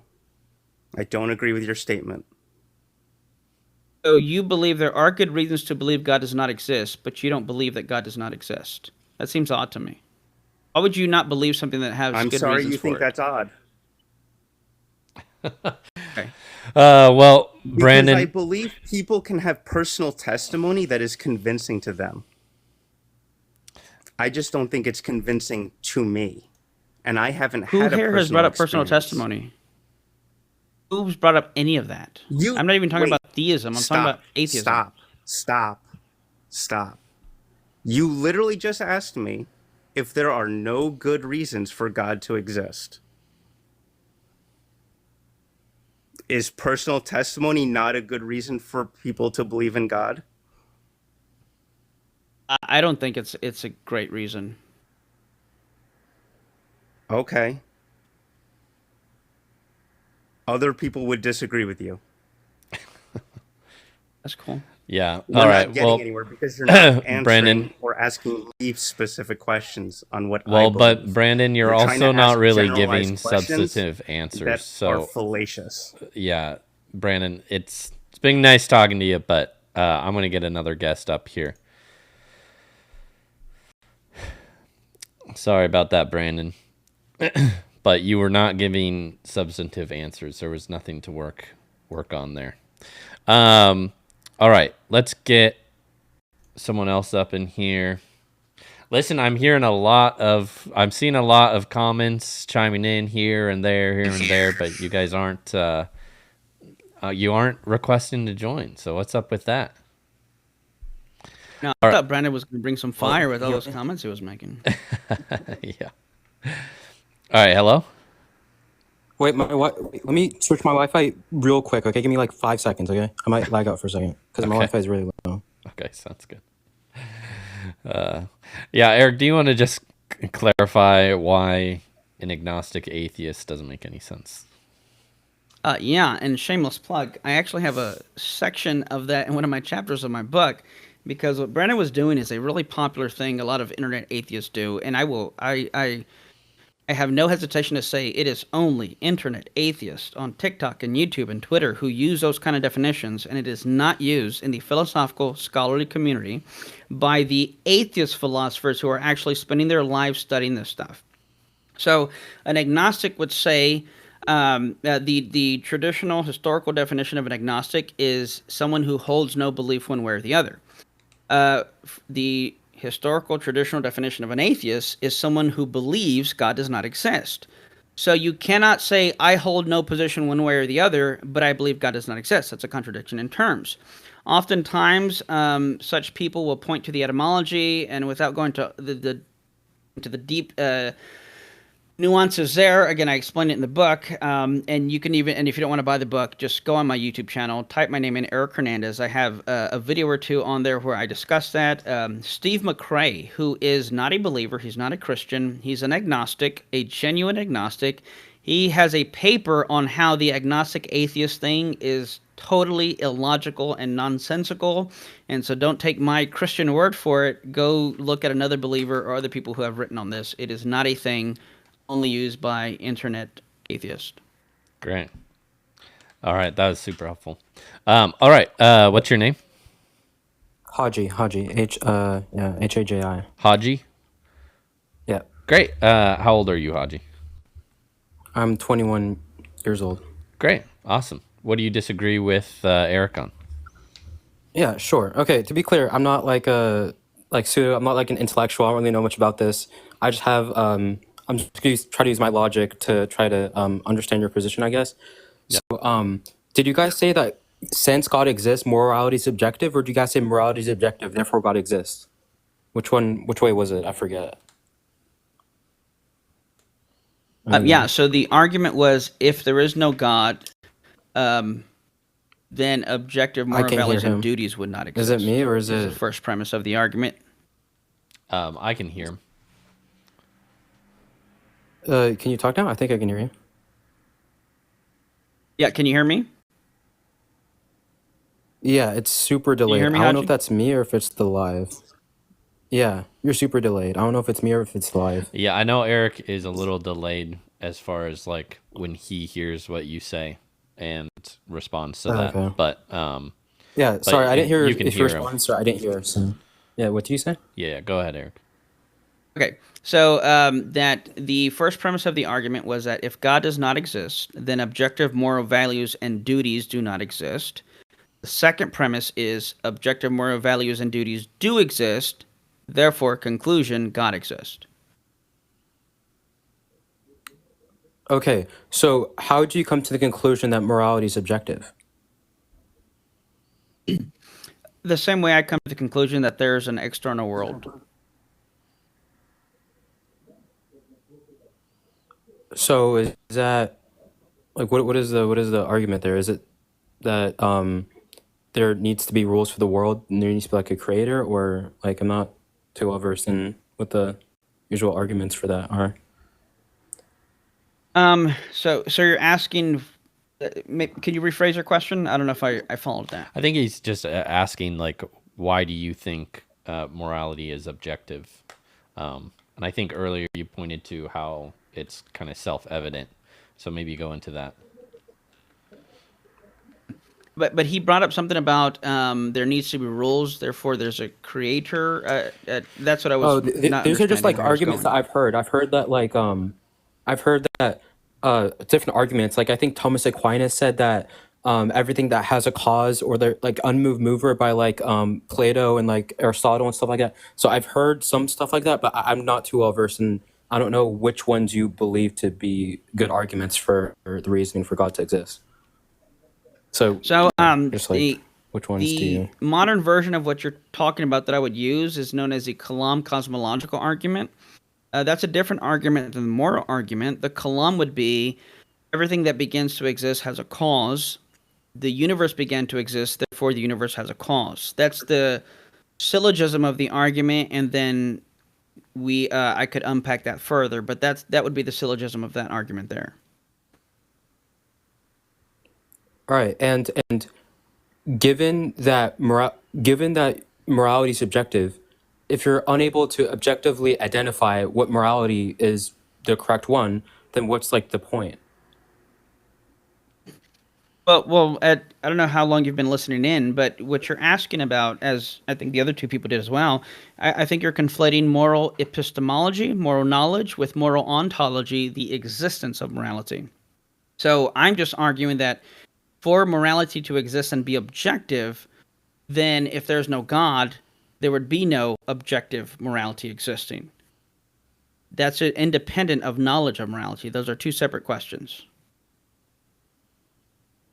Okay, so just the existence of morality, or objective morality, rather. That's right. Yeah. Okay, yeah, okay, that would make more sense, but I guess, yeah. So in my head, I'm thinking like, so you would be able to say that I'm not sure that I have sense of what the objective morality is right now. You just know that it exists somewhere out there through the logical, deductive arguments that you made before, right? I would say that if objective morality exists, God exists, is what I'm saying. That's another formulation. It's another way to put the argument. So, yes, I could say you may be wrong on what is or is not objectively moral or immoral, but that's independent of whether or not objective morality exists. Okay, that answers my question. I'm not gonna lie. That's all I really want to ask. Yeah, that's interesting. That's fine. Thank you for having me on. Yeah, of course. Yeah, thanks for asking honest question. Appreciate it. Appreciate it. Yeah, thank you. Yeah, you have a good night.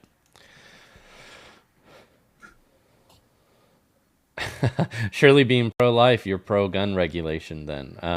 Yeah, in some regulations, but not all regulations. And regardless of that, that doesn't mean the pro-life position is wrong. All right, let's get someone else in here. Eric, I'll let you choose. So we have Mark Runs, Beard Strokes, Temsidious, and J-Dog Money. Who do we want? All solid candidates. Beard Strokes sounds very pensive. I imagine him thinking as he strokes the beard. So let's see what he has to say. All right, Beard Strokes, let's get you up here.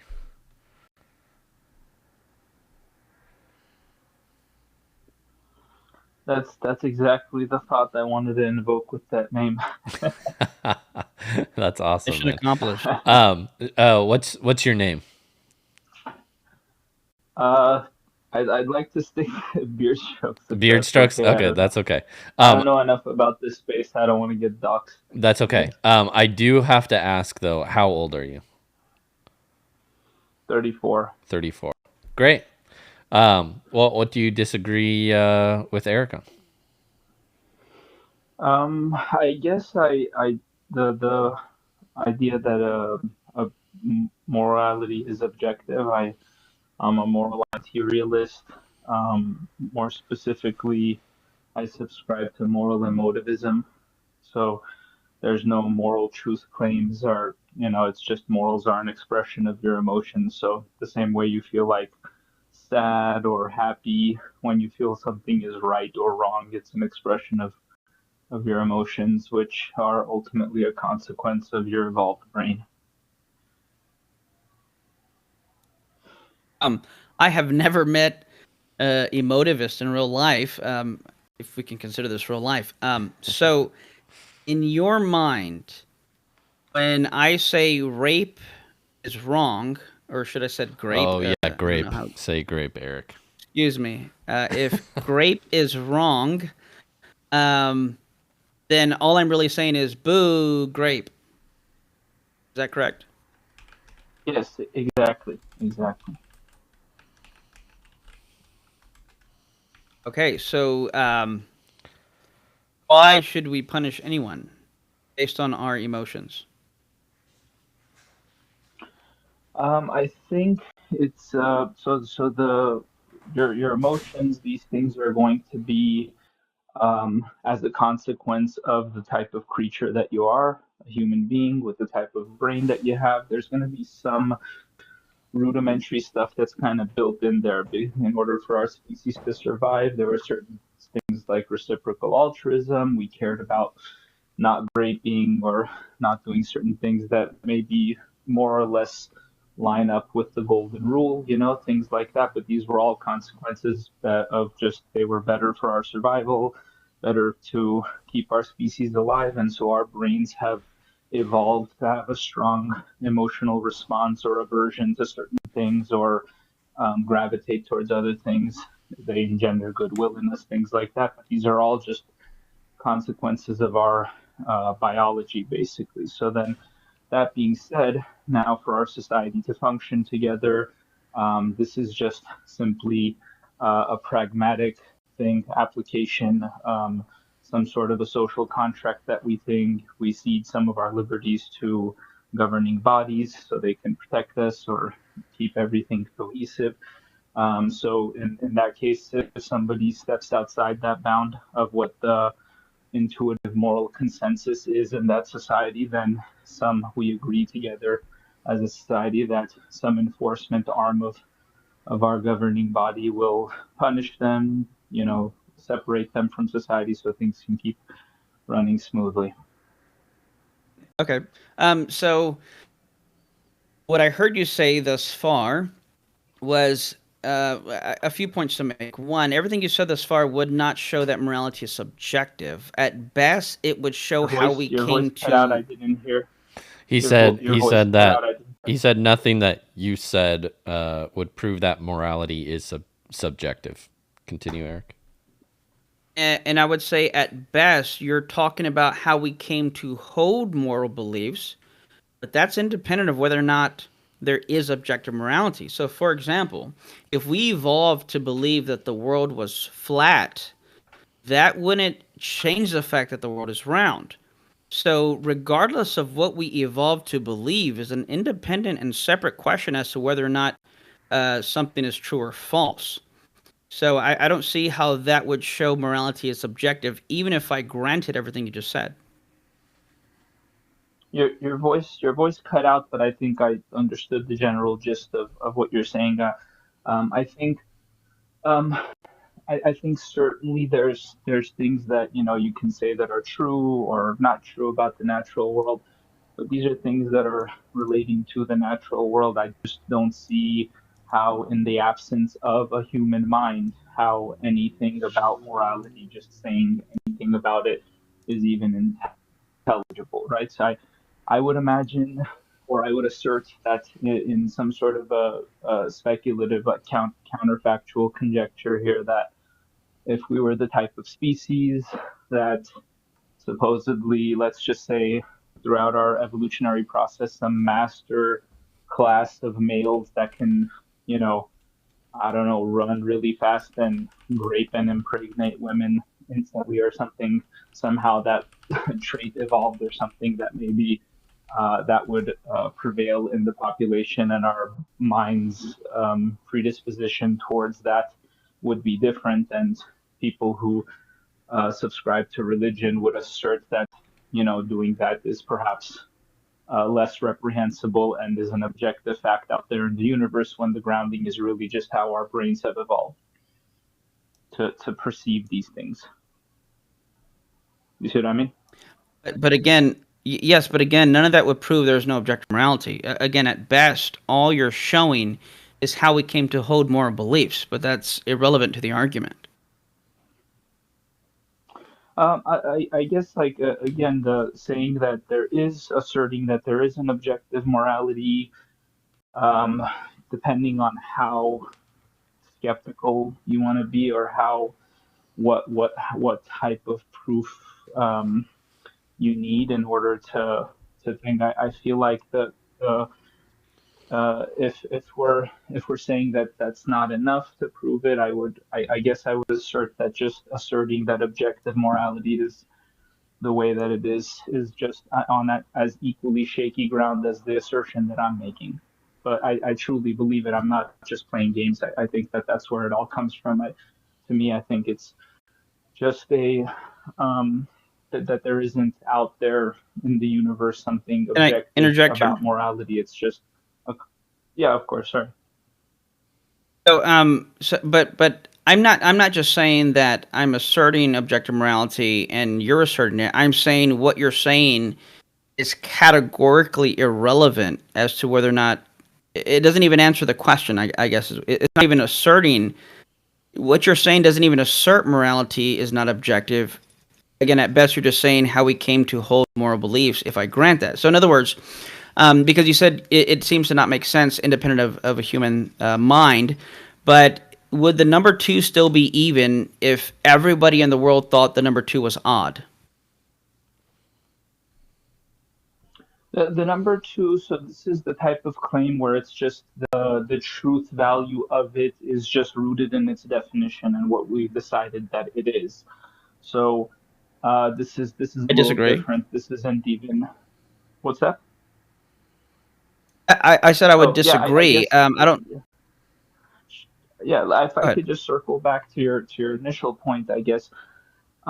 So I would say that my description is just basically to say what I ground my belief in what morality is, and in that description you can perhaps see that what I think is that morality in a way is subjective, and even further than that is just not a real um, thing. It's just an expression of our emotions. Basically, it's not making any true or false claims.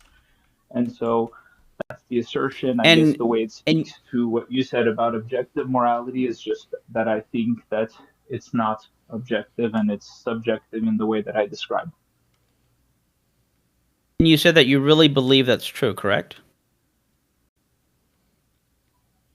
That in terms of the grounding of just how it came to be, yeah, that's what I believe. Okay, so I guess here's my question. If that's what you genuinely believe reflects reality, how do you know your belief in emotivism isn't just your emotions?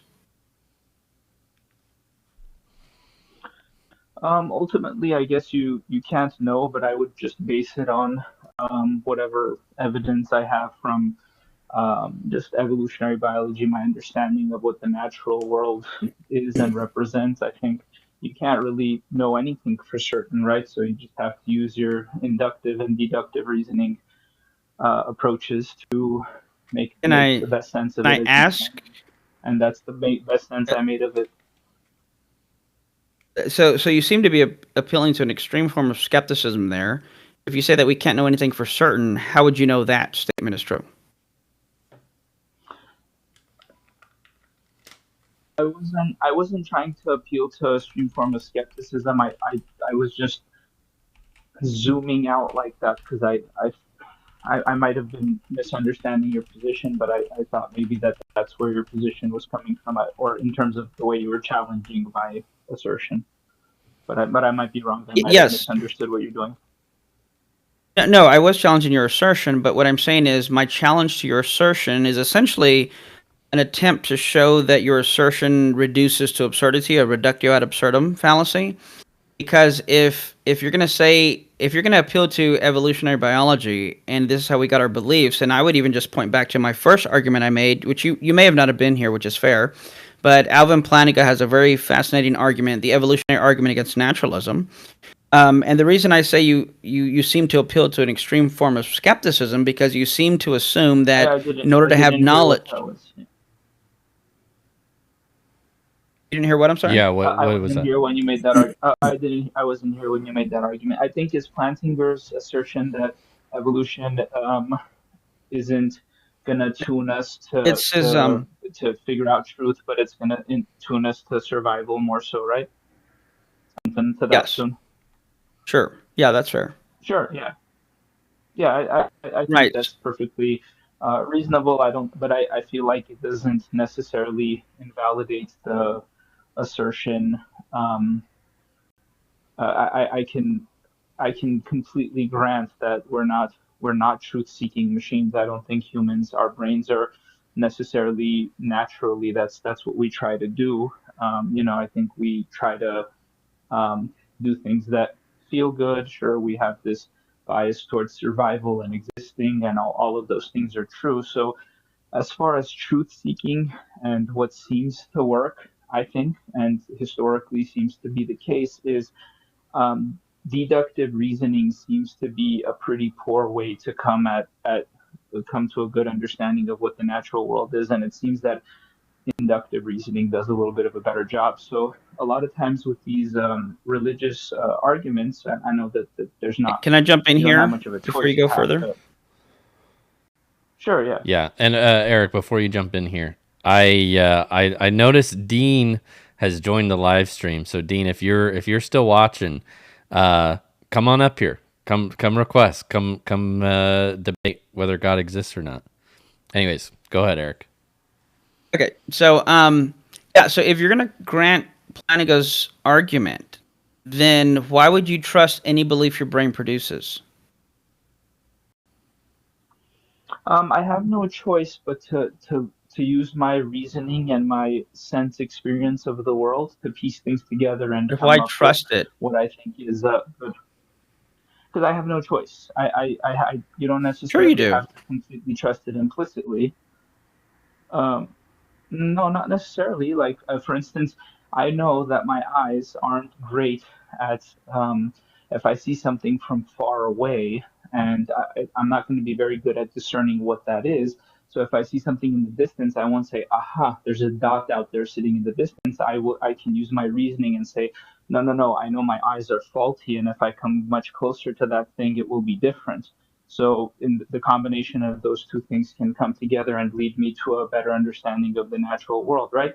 So in the same way, whenever we come up with, so if we go He to cut the out on Dark my end, so let Ages me know and when when the you Age of finish. Enlightenment was happening, and we had Descartes and the continental rationalists versus the empiricists, what seems to emerge from this intellectual battle here was the superiority, I think, of inductive reasoning to sampling and understanding the natural world as opposed to deductive reasoning. Would you agree with that? State that last part, Eric. Me? Yeah. Go ahead and Beard Strokes. Go ahead and state that last part again. I'm saying that would you agree that coming to a better understanding, what historically seems to have brought us to a better understanding of how the natural world works than what is the case, right, in the natural world, a better approach is inductive reasoning as opposed to deductive reasoning. Would you agree with that?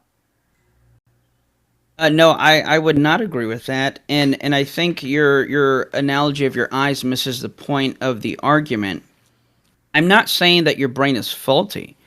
I'm saying if Planiga's argument is correct and your brain is not designed to obtain truth and really could care less if something's true, if we're just aiming for survival value, then I'm saying you now have a positive reason to not trust any belief your brain produces.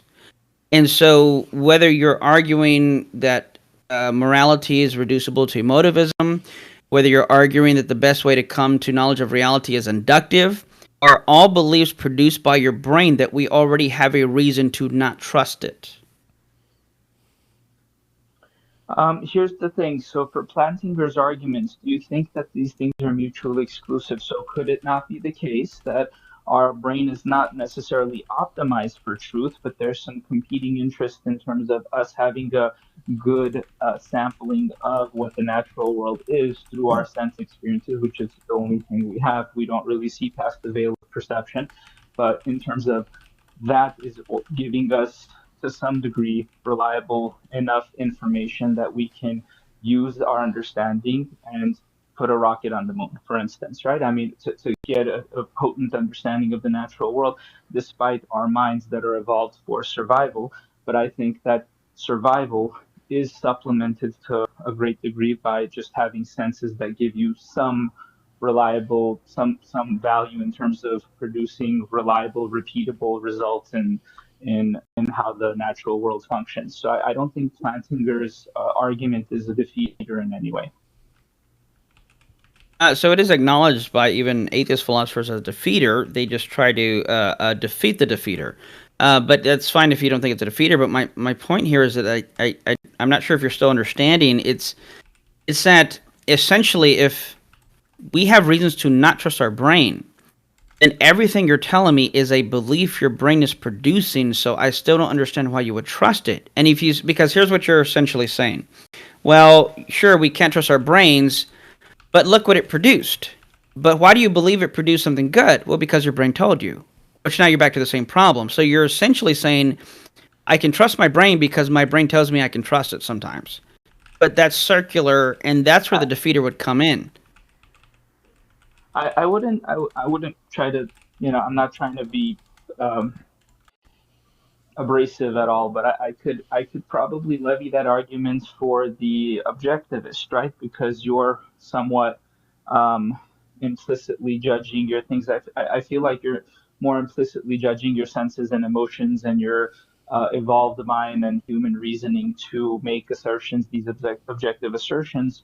I think moral emotivism is not very intuitive at all. That's what things are, and that there's it takes quite a bit of digging underneath the surface to come to that position. I think the thing that brings me to that position is just finding no really consistent, solid framework and grounding on what I can say objective morality is based on, right? I mean, the issue that I have with using God as a placeholder for this, it's like virtue ethics. It's just like it's just you assert something that just closes all the gaps in your understanding, basically. Like, oh, how did the universe start? Everything has a cause. What was the cause? I don't know what was the cause. Insert God. So those types of things are, I feel not convincing, not compelling. I mean, throughout history, there was a lot of things we didn't understand, and we inserted God, and our knowledge kept proving over and over what was the answer to this thing we didn't know, then we thought was God. Oh, it was not God. And then another thing, oh, it was not God. So I'm not trying to be abrasive. I know you're religious. I'm not trying to be mean or anything, but I'm just saying for the Plantinger argument, whenever in terms of Plantinger's thing, I think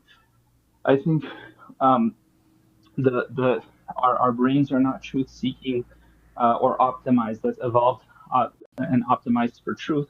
Sure, I can grant that, but again, to take that to the extreme and say, thus you mustn't trust anything that your brain provides you, any input your brain provides you, and try to utilize that to find any sort of truth is, I think, faulty. I don't think that follows.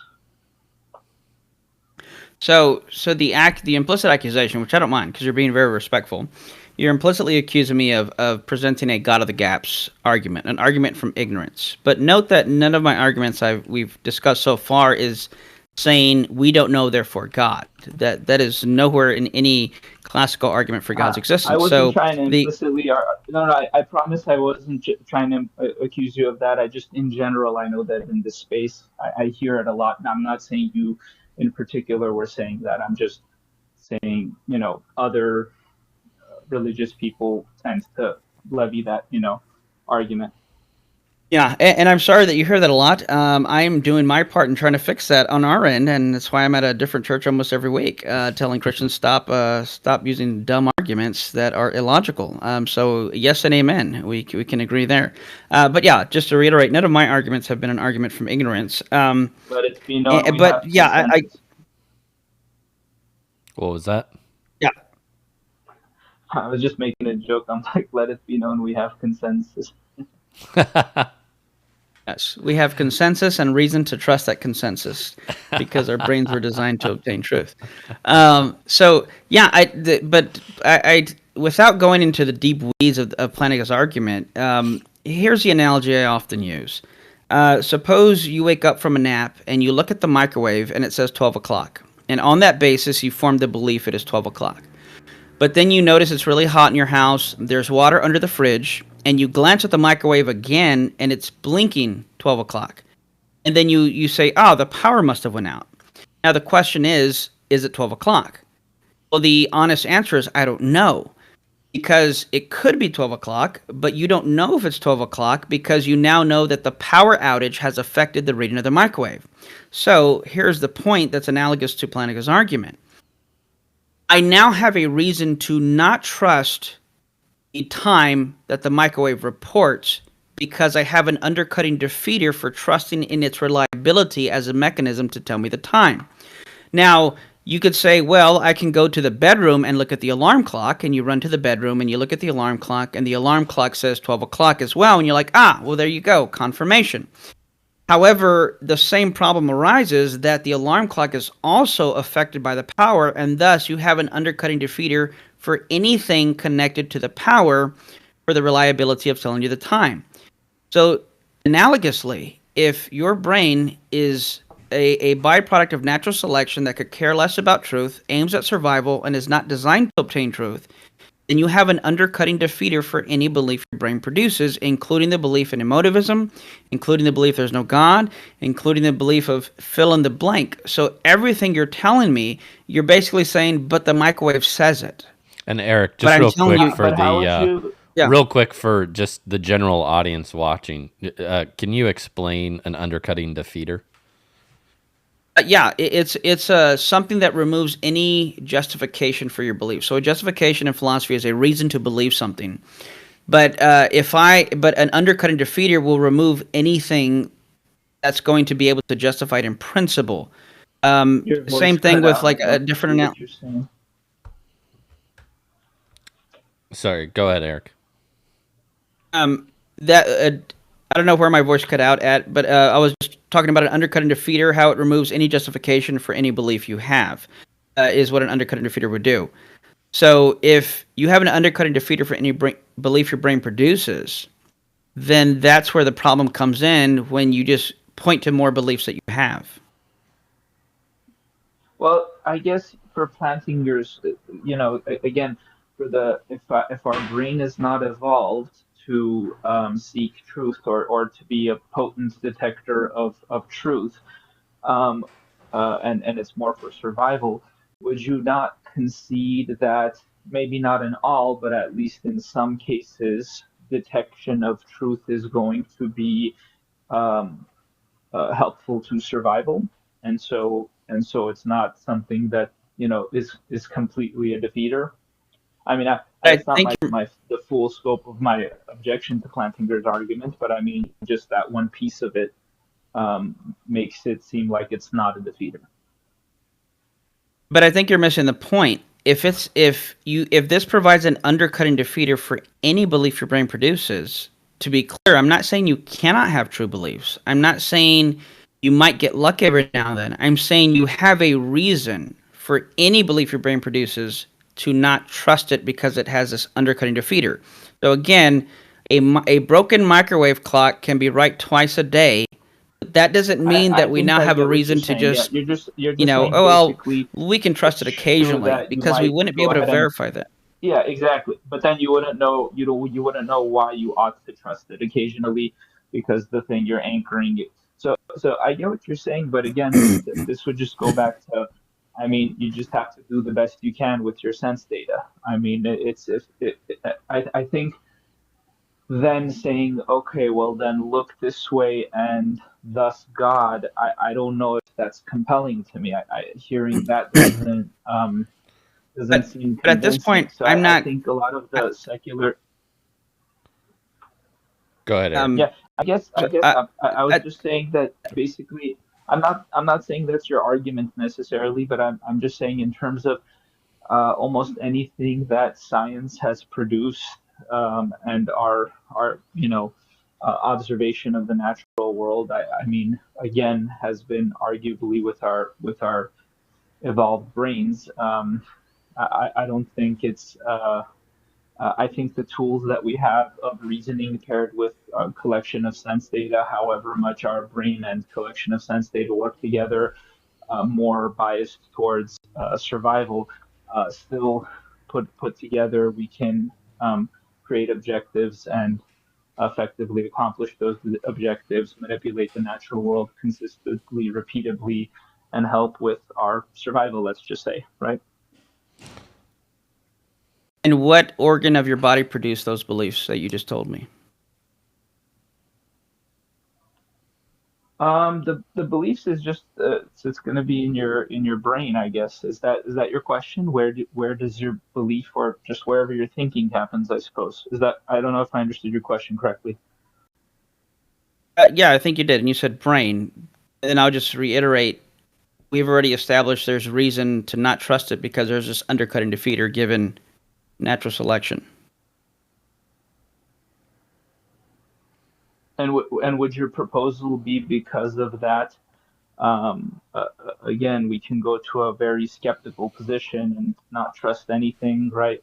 Going down the Descartes rabbit hole. I don't know how useful that is. I mean, we just have to move forward and do the best we can with the tools that we have. And we can accept that the tools are flawed, but, Could I answer that? Yeah, go ahead, Eric.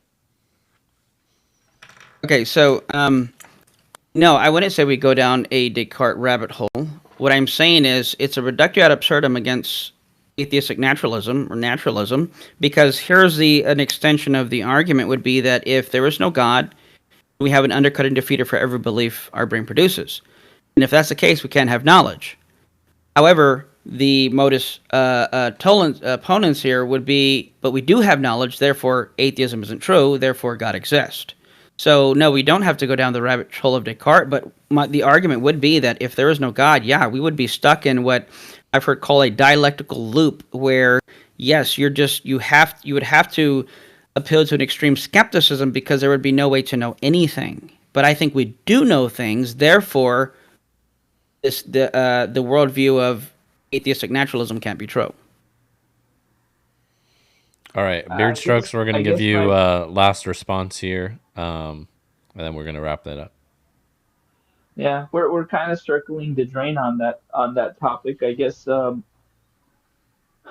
main, my next thing would have been to just ask, because we spent most of the time kind of critiquing my position.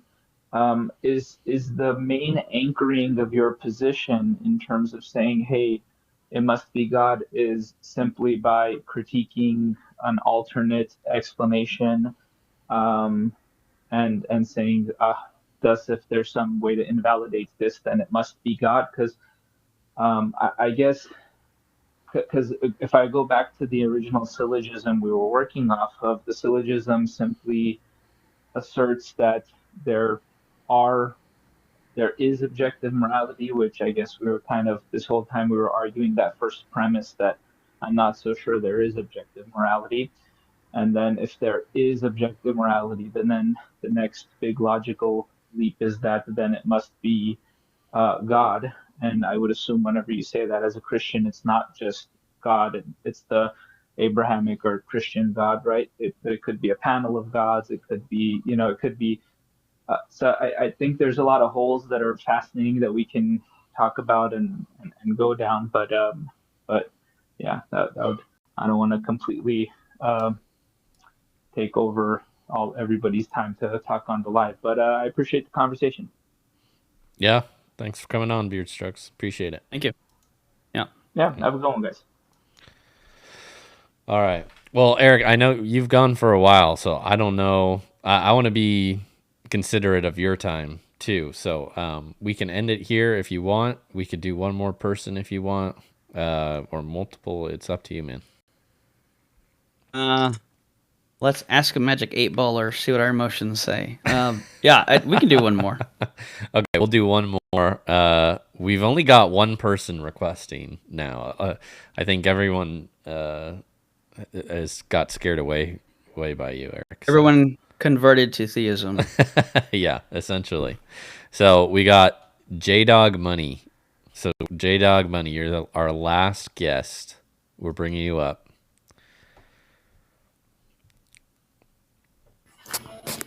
Oh gosh, don't worry. There's at least one more to get out. The fishers have been.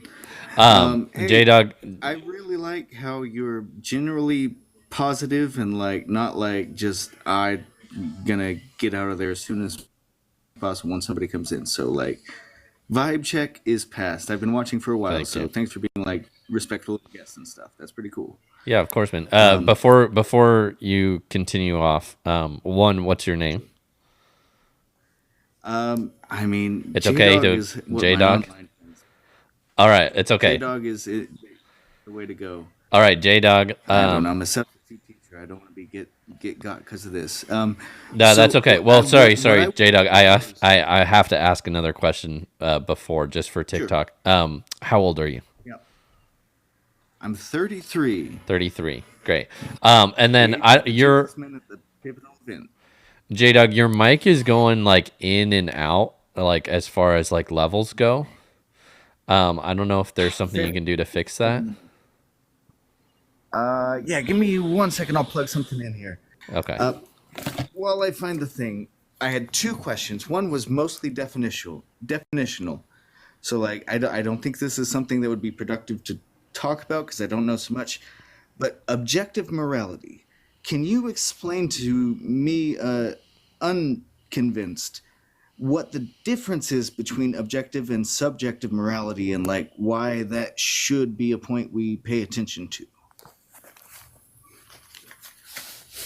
Yeah, good question. So, objective morality would state, now I'll put it this way, would state that the Holocaust and slavery was always wrong, even if people thought it was right.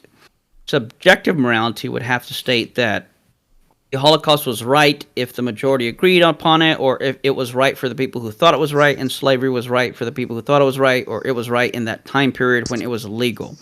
So so to answer both questions that way would be it's important to look at because in order to even look throughout our history and have moral progress, morality must be objective to begin with. Otherwise, there is no moral progress. It would be no different than me going to Taco Bell one day and then going to Burger King the other day. If we're not going to call that moral progress. If anything, I would call it moral degress. But the point would be that if there is no objective morality, one of the implications and importance is there can be no moral progress if morality is subjective. Okay. I guess I find that interesting that if we all mostly agree toward something, that would be less meaningful as if we all mostly agree toward something, and also something is the objectively correct answer. Yeah, there would have to be an objective Okay. correct answer to have moral progress. All right. There are people who are smarter than me. I'm sorry, is this any better for as far as mic goes? That's much better, yeah. All right, I plugged in my thing.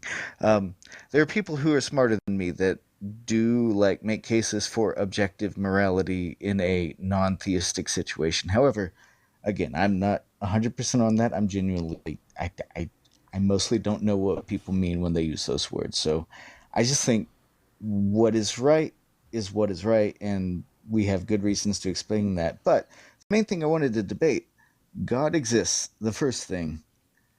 I don't think that's the case, but I think we have very good reasons to think that right is right and wrong is wrong, and we have very good reasons for all of those in a non-God framework. And also, I mean, I can talk about my particular. I would say there is a difference, like in Gnostic certainty of belief and agnostic. I don't know. I could agree with you there, though. Atheism But that misses the point of the lack argument. belief in a God. I personally believe that any God posited doesn't really fit the criteria. Sorry, please. I could. You. Please go ahead. Yeah, I could agree with you that you can have the right moral beliefs without believing in God. That's not the argument, though. I don't know if you've heard all the other callers, but that's been a main point of misunderstanding. The moral argument is not that you have to believe in God to know right from wrong. The moral argument is that if there is no God, there is no objective right or wrong. And I would disagree with you about the definition of atheism, but I think that's less important than the previous statement we're talking about.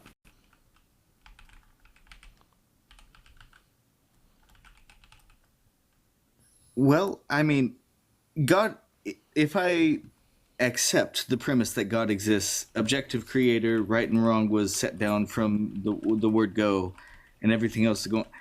I guess I don't really see the tie between that entity existing and creating the universe, and also our moral syllogisms are affected by that. Like, just because my pa gave me life doesn't mean he's right to, like, I don't know, whatever terrible thing pa's do to their children along the way. Like, causing existence of is not a necessary conclusion to create the moral framework of, I don't think. I agree.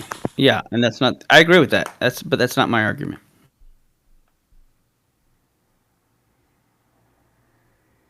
Oh, okay. Could you?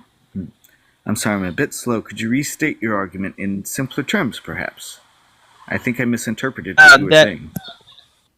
Yeah, no, I appreciate you asking for clarification. If there is no God, there are no objective right or wrong. I'll put it that way.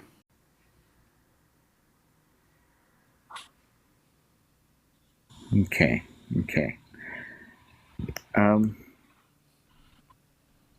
Yeah, no, I'm sorry. It's the connection between the if and then that I'm not getting there. Like, how does God's existence pertain to the existence of objective right and wrong?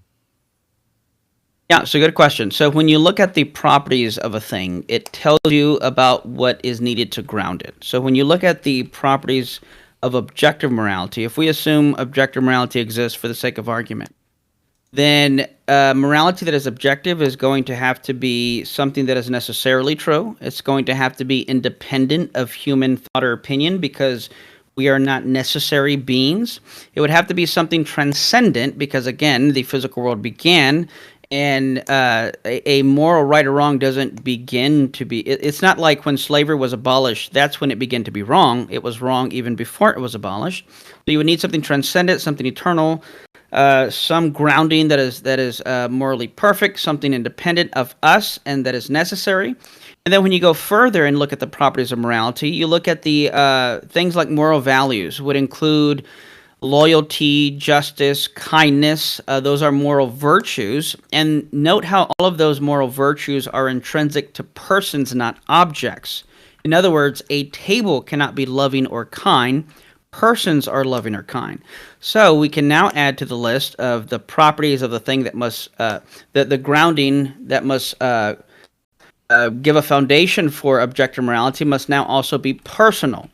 So if we look at the properties of morality and see that whatever grounds it must be eternal, transcendent, morally perfect, independent of us, necessary, and personal, well, then that precisely describes the theistic God.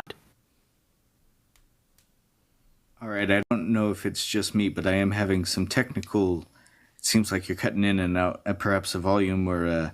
I mean, it has been a long day. I don't know what's going on, but I heard most of. If I may, from what you've said and what I gleaned,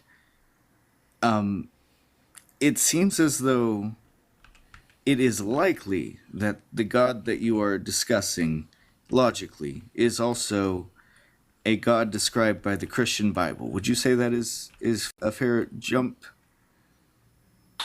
Sure.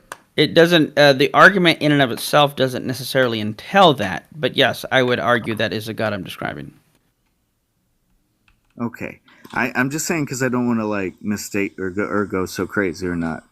But just in the framework of the subjective morality where slavery, as you said, is wrong. And I also agree.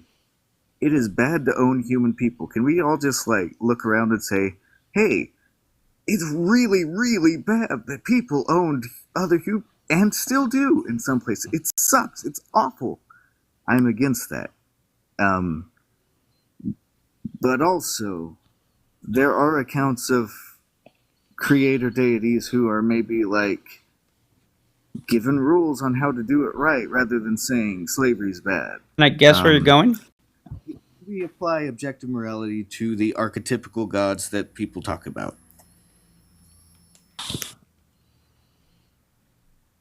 Go ahead. Say that Eric. last part again. What was So, the last thing like, you said? If objective morality, are we able to use objective morality as a tool against any and all, including, say, the God of the Bible, who, according to the Bible, did some stuff that would be, from our moral standard, probably not great to do to people? So I'll give you the less complicated answer, and I'll say yes. And I'm going to guess that you're going to point to alleged passages in the Bible that maybe condone slavery.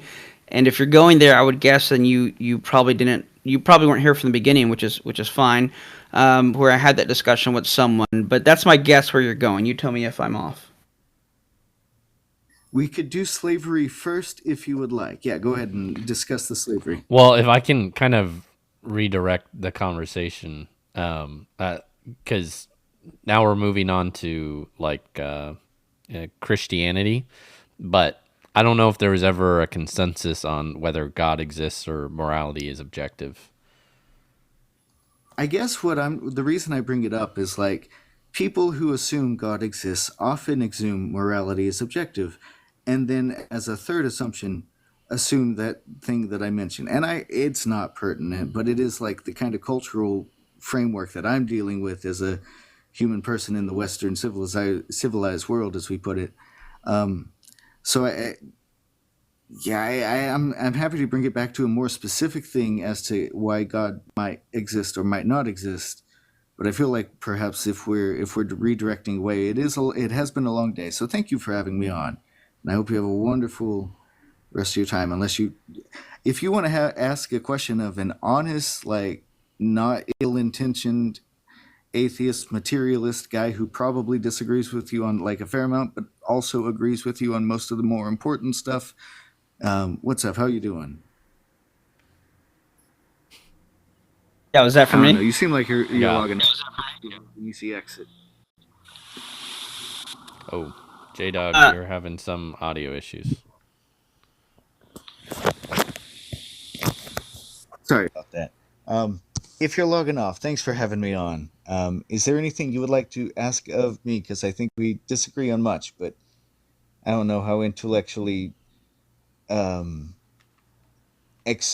extraneous your reach is. I don't know how outside of what you think is you figure out what might be or whatever. I don't know what you do. If you would like to ask me anything, because I have a lot I'd like to ask you, but I don't want to like take up all your time. Well, I guess if we're sticking to the topic, and if we're sticking to the moral argument, I guess my question, if I were to ask one to bring it back to the center of the conversation, is do you believe morality is objective? And if so, how do you think morality can be objective and exist if there is no God? Oh, sure. So objective, when we say it, means provable by a third party, right? You and I can disagree on like a cool thing, but we both agree that a square is an equilateral, quadrilateral, whatever it is, right? Are we? Unless objective means something funky, that's what we're working with, right? No. So I would say objective, definitionally and philosophically, means essentially independent of human thought or opinion. Oh, I mean, it seems risky to start talking about stuff independent of human thought, because that's like our framework and whatnot. Well, no. Would the number 2 Maybe still be even if no one thought it was? I mean, if we have a definition for even where it's like divisible by itself to like a non-fractional leftover, then yeah. But if even means, divisible by 2, it would require people talking about what 2 means. That seems like a definitional argument. No, but But no, that would be, well, even if it was, that wouldn't be a problem. But what the deeper issue here is, or not issue, the deeper point here is that truth is often discovered, not invented. So we did not invent that the number 2 is even. We discovered it. We discovered that even means divisible by 2. So this wouldn't be an arbitrary thing we made up. It would be a truth we came to discover, and that would also entail that that truth existed prior to our existence or thought or dialogue about it. Hence, it would be objective. Okay, I guess the distinction there is discovery versus definition. Because I largely agree with you. I think yeah, no, no matter who you are, where you come from, stuff sorting into two separate groups, if they're even, that would make those groups even, and the number 2 even by definition eventually. But it is also like a category we apply onto things. I think it's a useful category. Absolutely, it's something we should discuss. But well, let me ask you this: have you ever heard of an argument for God's existence that was not eventually boiled down to one of two things, where it's like, hey, stuff works out and that's pretty cool, or hey, stuff hasn't worked out but it would be pretty cool? I don't know, I don't want to be reductive, but again, as an atheist, as a God doesn't exist kind of guy, I don't really know how to put forth the null hypothesis all that much,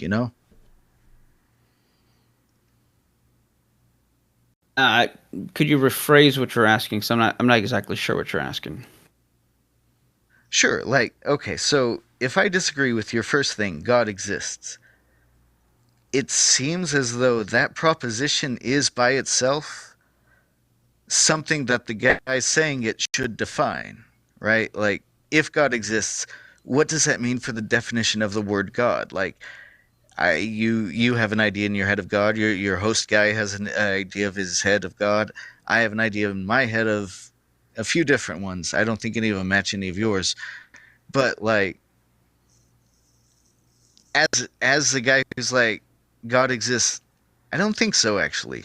What is my thing to bring up? What is my default thing to say in this kind of conversation? I don't think your God exists even implies your God, implies a specificity. My thing is, I think the null hypothesis, I think no God exists, but it's hard to bring that up. What would you suggest? I would love to hear any evidence for that belief. Sure. The natural world exists in all its resplendent glory that we, as humans, have evolved to appreciate. Therefore, God does not exist? Sorry, no. Therefore, there is not sufficient evidence to come up with a thing. I'm not sure how that follows. Well, my thing that just kind of describes what is does not introduce the concept of a God. Your thing would it have to? Does. No, So I could agree with what you just said. Yeah, go ahead. Part of theism does seem to have a I don't want to say burden of proof. I'm sure that's been memed out of existence, but when you say it does. the word God, you're introducing stuff, and I feel like it's only fair to say what you mean by that stuff. Yeah, and I think I have. I can go much deeper, but even if we just stuck to our conversation, I've already defined God as the thing that would have to ground morality, and given the properties of morality, you would have to have something transcendent, necessary and not contingent, independent of human thought or opinion, eternal, and personal.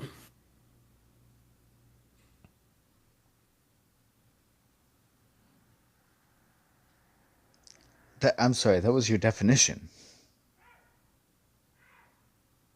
Yeah, sure, yeah, of God. Okay.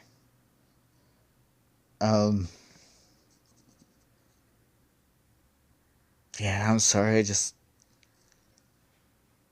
I'll have to log off. I'm afraid I'm not following the conversation because, like, It's okay, man. you're saying a thing that might exist, therefore the thing must exist. No, I'm saying if objective morality exists, given the properties of objective morality, so these are what's called kind-defining properties in philosophy. When you look at the properties of a thing, it can point you to what is necessary to ground its existence. And so what I just gave you was the logical entailment of the existence of objective morality and needing God as a foundation. Okay. Um, yeah, your priors are doing a lot of weight there, man. Like a thing existing being personal, for example, and objective, for example, and these other like two or three things. It's just not like tying together in a way I can follow to the God that you are defining and like the thing you're talking about existing. Like for me, a third person neutral party observer who's about to log off, don't you worry. I guess I don't really see what the case you're building is for those things to necessarily derive from objective morality. Oh, Eric, I can't hear you. Oh, sorry. Okay. There we go. Those aren't and those aren't the deriving from objective morality. I'm saying those are the properties of objective morality, and thus you would need something that can ground that would meet those properties. Okay, so I guess I don't see how objective morality could be, for example, personal. If it's objective, surely it applies to everyone impersonally. I'm not sure what you mean by that, but the reason objective morality is personal because part of objective morality it includes moral values, and given that moral values are intrinsic to persons and not objects, as I said earlier, then its grounding would need to be in something personal. Did you know elephants visit their gravesites? What does that I've have to heard. do with what he said?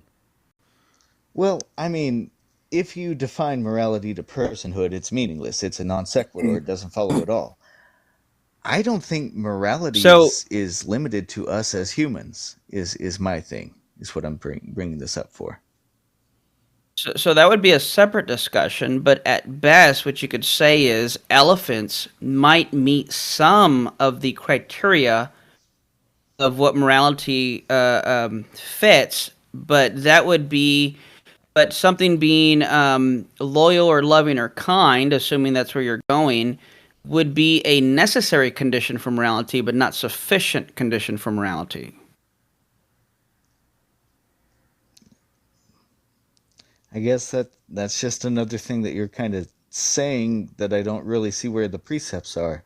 Why is it necessary but not sufficient, or sufficient but not necessary? And let me let me and perhaps forgive me if I'm using words that you may not be familiar with, and I hope that does not sound condescending because they're technical words, and if you're not familiar with the field, it's just one of those things where if you're not familiar with the jargon, I should probably be not using it so frequently without seeing if you're following. So in philosophy, you have necessary and sufficient conditions. So, for example, rain is a sufficient condition for my grass being wet, but it's not necessary for my grass to be wet because I could turn on the sprinklers. By contrast, we could say that a necessary condition for being a human being is that you are a Homo sapien or male or female, but that's not a sufficient condition because dogs can be male or female, but dogs are not human beings. So when you're doing philosophy and you're trying to define a thing, you can categorize stuff into necessary but not sufficient, or sufficient but not necessary. Ideally, you want both. So all I'm saying is what you seem to be arguing about elephants is that, okay, they meet one of the criteria for morality, but that doesn't mean therefore they are moral or immoral. And I'm saying everything I've described, so elephants wouldn't they're not meeting all the checklists. So meeting some of the checklists doesn't mean it's granted that a thing is moral or immoral or could ground morality or things of that nature. And what I'm arguing is you need all the checklists, and God fits that entire checklist as a grounding for morality. I guess my question was, what bits of the checklist do elephants not meet that we as humans do meet?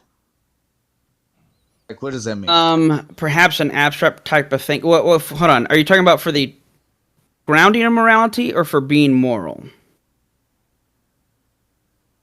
For grounding of morality, I think will be more okay. pertinent to the conversation we're having, I think. Okay. Yeah, well, elephants wouldn't be necessary. They're contingent, which means they didn't have to exist. They're not transcendent. Those two alone would be enough to say they wouldn't be able to ground morality.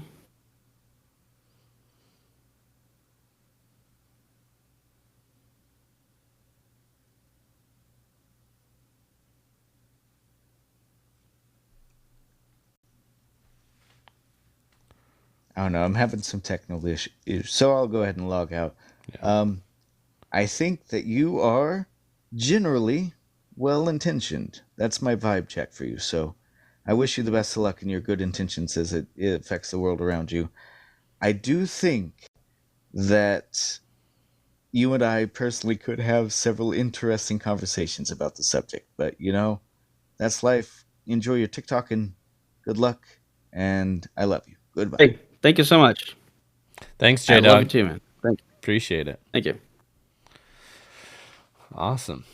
W's in the chat for J-Dog for being so sweet at the end there. Let's go. Yeah. All right. Well, Eric, I know Eric can go all night, but I'm not sure everyone else can go all night. as J-Dog was saying. So, but yeah, thanks for coming on, Eric. Yeah, no, thanks for having me. This was fun. Yeah, this was a lot of fun. We'll have to do it again for sure. And so go ahead and plug yourself, Eric. Like, where can people find out about your stuff? You have a book in the back. I do. I wrote a book called The Lazy Approach to Evangelism, a simple guide for conversing with non-believers. In this, I talk about virtually everything we've talked about in the past 2.5 hours. I talk about the moral argument, how God is needed as a foundation for morality. I even talk about how evil is evidence of God's existence. I talk about the definition of atheism and how we had heard earlier how some people try to redefine atheism to just be a lack of belief, or some people want to call themselves an agnostic atheist, which is not a genuine logical thing. But yeah, they can go to my YouTube channels where I'm most active, if at all. So YouTube and TikTok is not what I do full time. It's more what I do on the side. My full-time job, I'm the apologetics lead for the Baptist General Convention of Texas. And part of that is we put on 3 annual apologetic conferences throughout the state of Texas. You can go to texasapologetics.org to find out where our next conference is going to be. You can pick up the book on Amazon or at the publisher. You can just Google The Lazy Approach to Evangelism. And that's pretty much it. Appreciate you having me on. And yeah, you guys can click down in the corner. You can click his name. That will take you to his TikTok profile as well. He's at Eric Apologetics. So yeah, Eric, we'll have to have you on again. But thanks for coming on. It looks like Brandon is still in the chat.